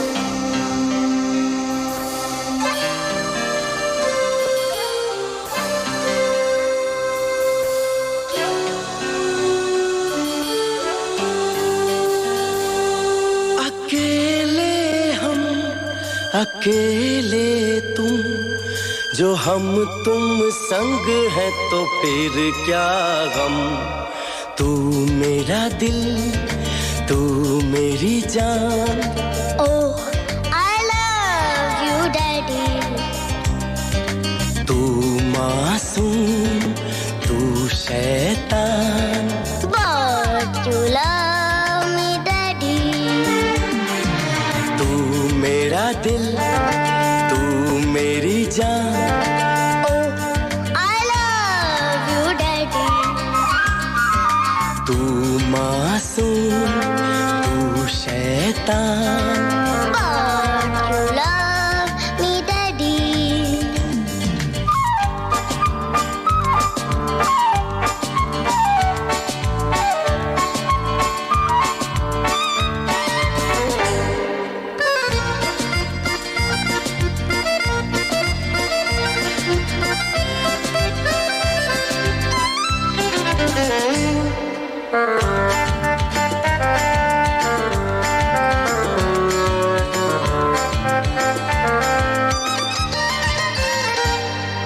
यूं तो है तू नन्हा सा, है मगर गुरु सबका।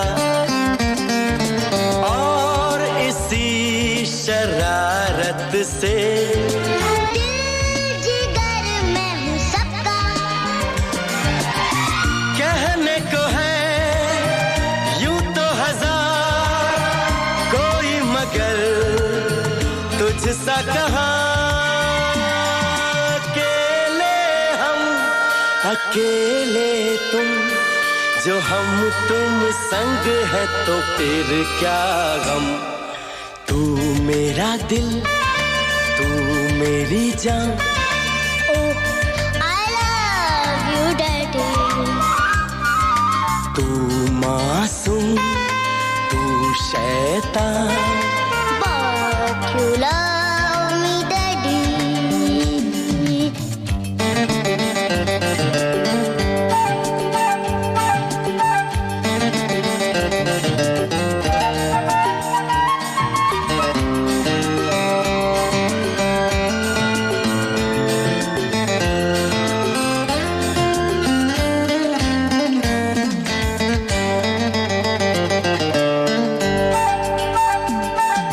मान लो कल जो ये सारी दुनिया साथ मेरा नहीं देगी,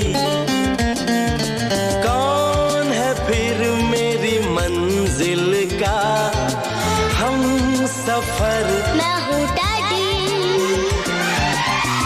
आज लगे कितना हसीन अपना जहां, अपना समा। अकेले तुम, जो हम तुम संग है तो फिर क्या गम। तू मेरा दिल, तू मेरी जान। Oh, I love you, Daddy. तू मासूम, तू शैतान। But you love me, Daddy. तू मेरा दिल, तू मेरी जान। I love you, Daddy. तू मासूम, तू शैतान। But you love me, Daddy. But you love me, Daddy. भाई साहब, ये करी मास्टर्स और अन्य मसालों में क्या अंतर है? बहन जी, करी मास्टर्स कंप्लीट करी मिक्स है। इसमें आनियन, गार्लिक, जिंजर, टमाटर, नमक, मिर्च, हल्दी, धनिया वे सभी मसाले मिले हुए आते हैं। ये बनाने में बहुत ही आसान और खाने में लाजवाब है। It's so easy. इनकी वेबसाइट का एड्रेस है www.currymasters.com.au। Every Sunday, listen to the Hindi show 98.5 FM Radio 2000. हर रविवार सुनिए दर्पण हिंदी कार्यक्रम 98.5 FM पर सुबह 9 से 11 बजे तक। हाँ जी पूनम जी, आपको गाना कैसा लगा? बहुत बढ़िया, बहुत ही सुंदर गाना था, दिल को छू रहा था। ये सब नंदिनी की चॉइस है बाय द वे। नंदिनी हमारी राइजिंग स्टार है जी। या लिटिल चैम्प्स ही नहीं, हम भी एक्चुअली कई चीज़ें स्पॉन्सर कर रहे हैं और Nandini is the product of that. Yaten ji ने बहुत ही, जिसे कहते हैं ना, उसे अच्छे से ग्रूम कर रहा है और धीरे धीरे मुझे लग रहा है अब हमारा ये जो युवा शक्ति भी है वो हमारे साथ नंदिनी मेरे काफ़ी सपने पूरे करने जा रही है। चलिए, अच्छी बात। आज हम रेडियो पे एक नया सेगमेंट इंट्रोड्यूस करने चाह रहे हैं, उसको हम बोलेंगे करंट अफेयर्स। तो जैसा का नाम सजेस्ट करता है, हम जो आजकल में न्यूज़ ट्रेंडिंग जो चल रहा है उन टॉपिक्स को हम पिक आउट करेंगे। हमारी जो पूनम जी है वो हमें थोड़ा सा इंट्रोडक्शन, ओवरव्यू, आउटलाइन देंगे कि आज कौन कौन से टॉपिक्स हम डिस्कस करने जा रहे हैं। Thank you Poonam ji. Thank you Nandini. जैसा कि हम सब जानते हैं कि ज़िंदगी में बदलाव बहुत ज़रूरी है। अगर बदलाव ना हो तो आप आगे नहीं बढ़ सकते। तो जो हमारा पहले का फॉर्मेट था जिसमें हम खाली न्यूज़ पढ़ते थे और आप तक वो सारी जानकारी पहुंचाते थे, बट अब हम चाहेंगे कि आप हमसे जुड़ें, आप अपने विचार प्रकट करें। और जैसा कि यतेन जी ने आपको नंबर पहले भी दिया है, मैं दोबारा दे रही हूँ, 0421-590-791 पर अगर आप हमें अपना मैसेज भेजना चाहें या हमसे बात करना चाहें या वॉइस मैसेज भेजना चाहें तो प्लीज़ भेजिए। और फिर उन 5 में से 1 टिकट के आप हकदार भी हो सकते हैं। तो चलिए शुरू करते हैं आज का करंट अफेयर्स।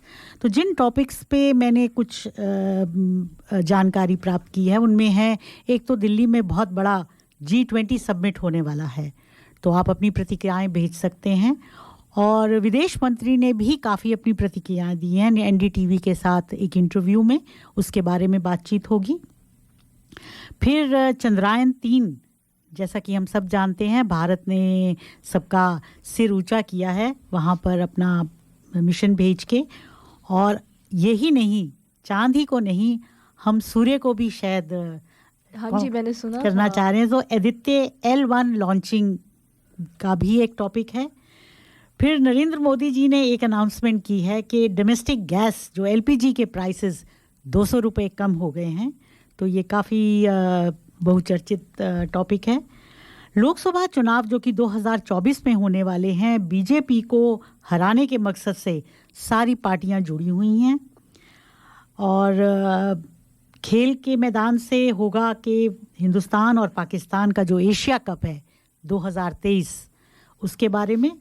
और आखिर में हम बात करेंगे शाहरुख खान की फिल्म जवान के बारे में। तो आइए शुरू करते हैं G20 समिट से। तो भारत की अध्यक्षता में 9 और 10 सितंबर को दिल्ली में G20 समिट 2023 होने वाला है। इस बीच दिल्ली के 5 स्टार होटल G20 के मद्देनज़र विदेशी मेहमानों को सिर्फ हिंदुस्तानी खाने का स्वाद देंगे, जिसे कहेंगे मिलेटस थाली। और उन्होंने ये भी कहा है कि ये केवल वेजिटेरियन खाना ही सर्व होगा। तो ये एक और बड़ी बात है, सारे लोगों को, सब लोगों को यही कहा गया है कि ये वेजिटेरियन खाना ही परोसा जाएगा। मैं अगर थोड़ा सा इंटरप्ट करूं, जो हमारी ऑडियंस है जिनको नहीं पता कि G20 है क्या, वो थोड़ा सा अगर आप समझा दो। वो काम यतेन जी का है। वैसे हमारे श्रोता काफ़ी स्मार्ट हैं, लेकिन G का मतलब ग्रुप, 20 का मतलब 20, ठीक है। तो ये जो देश हैं वो समझो पूरे विश्व की जो अर्थव्यवस्था है उसको कंट्रोल करते हैं। ये अर्थव्यवस्था से रिलेटेड है पूरा।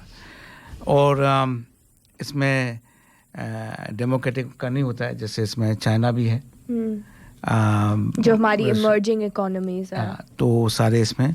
लेकिन मोदी जी ने इस G20 को बिल्कुल अलग ही कर दिया, रूप दे दिया है।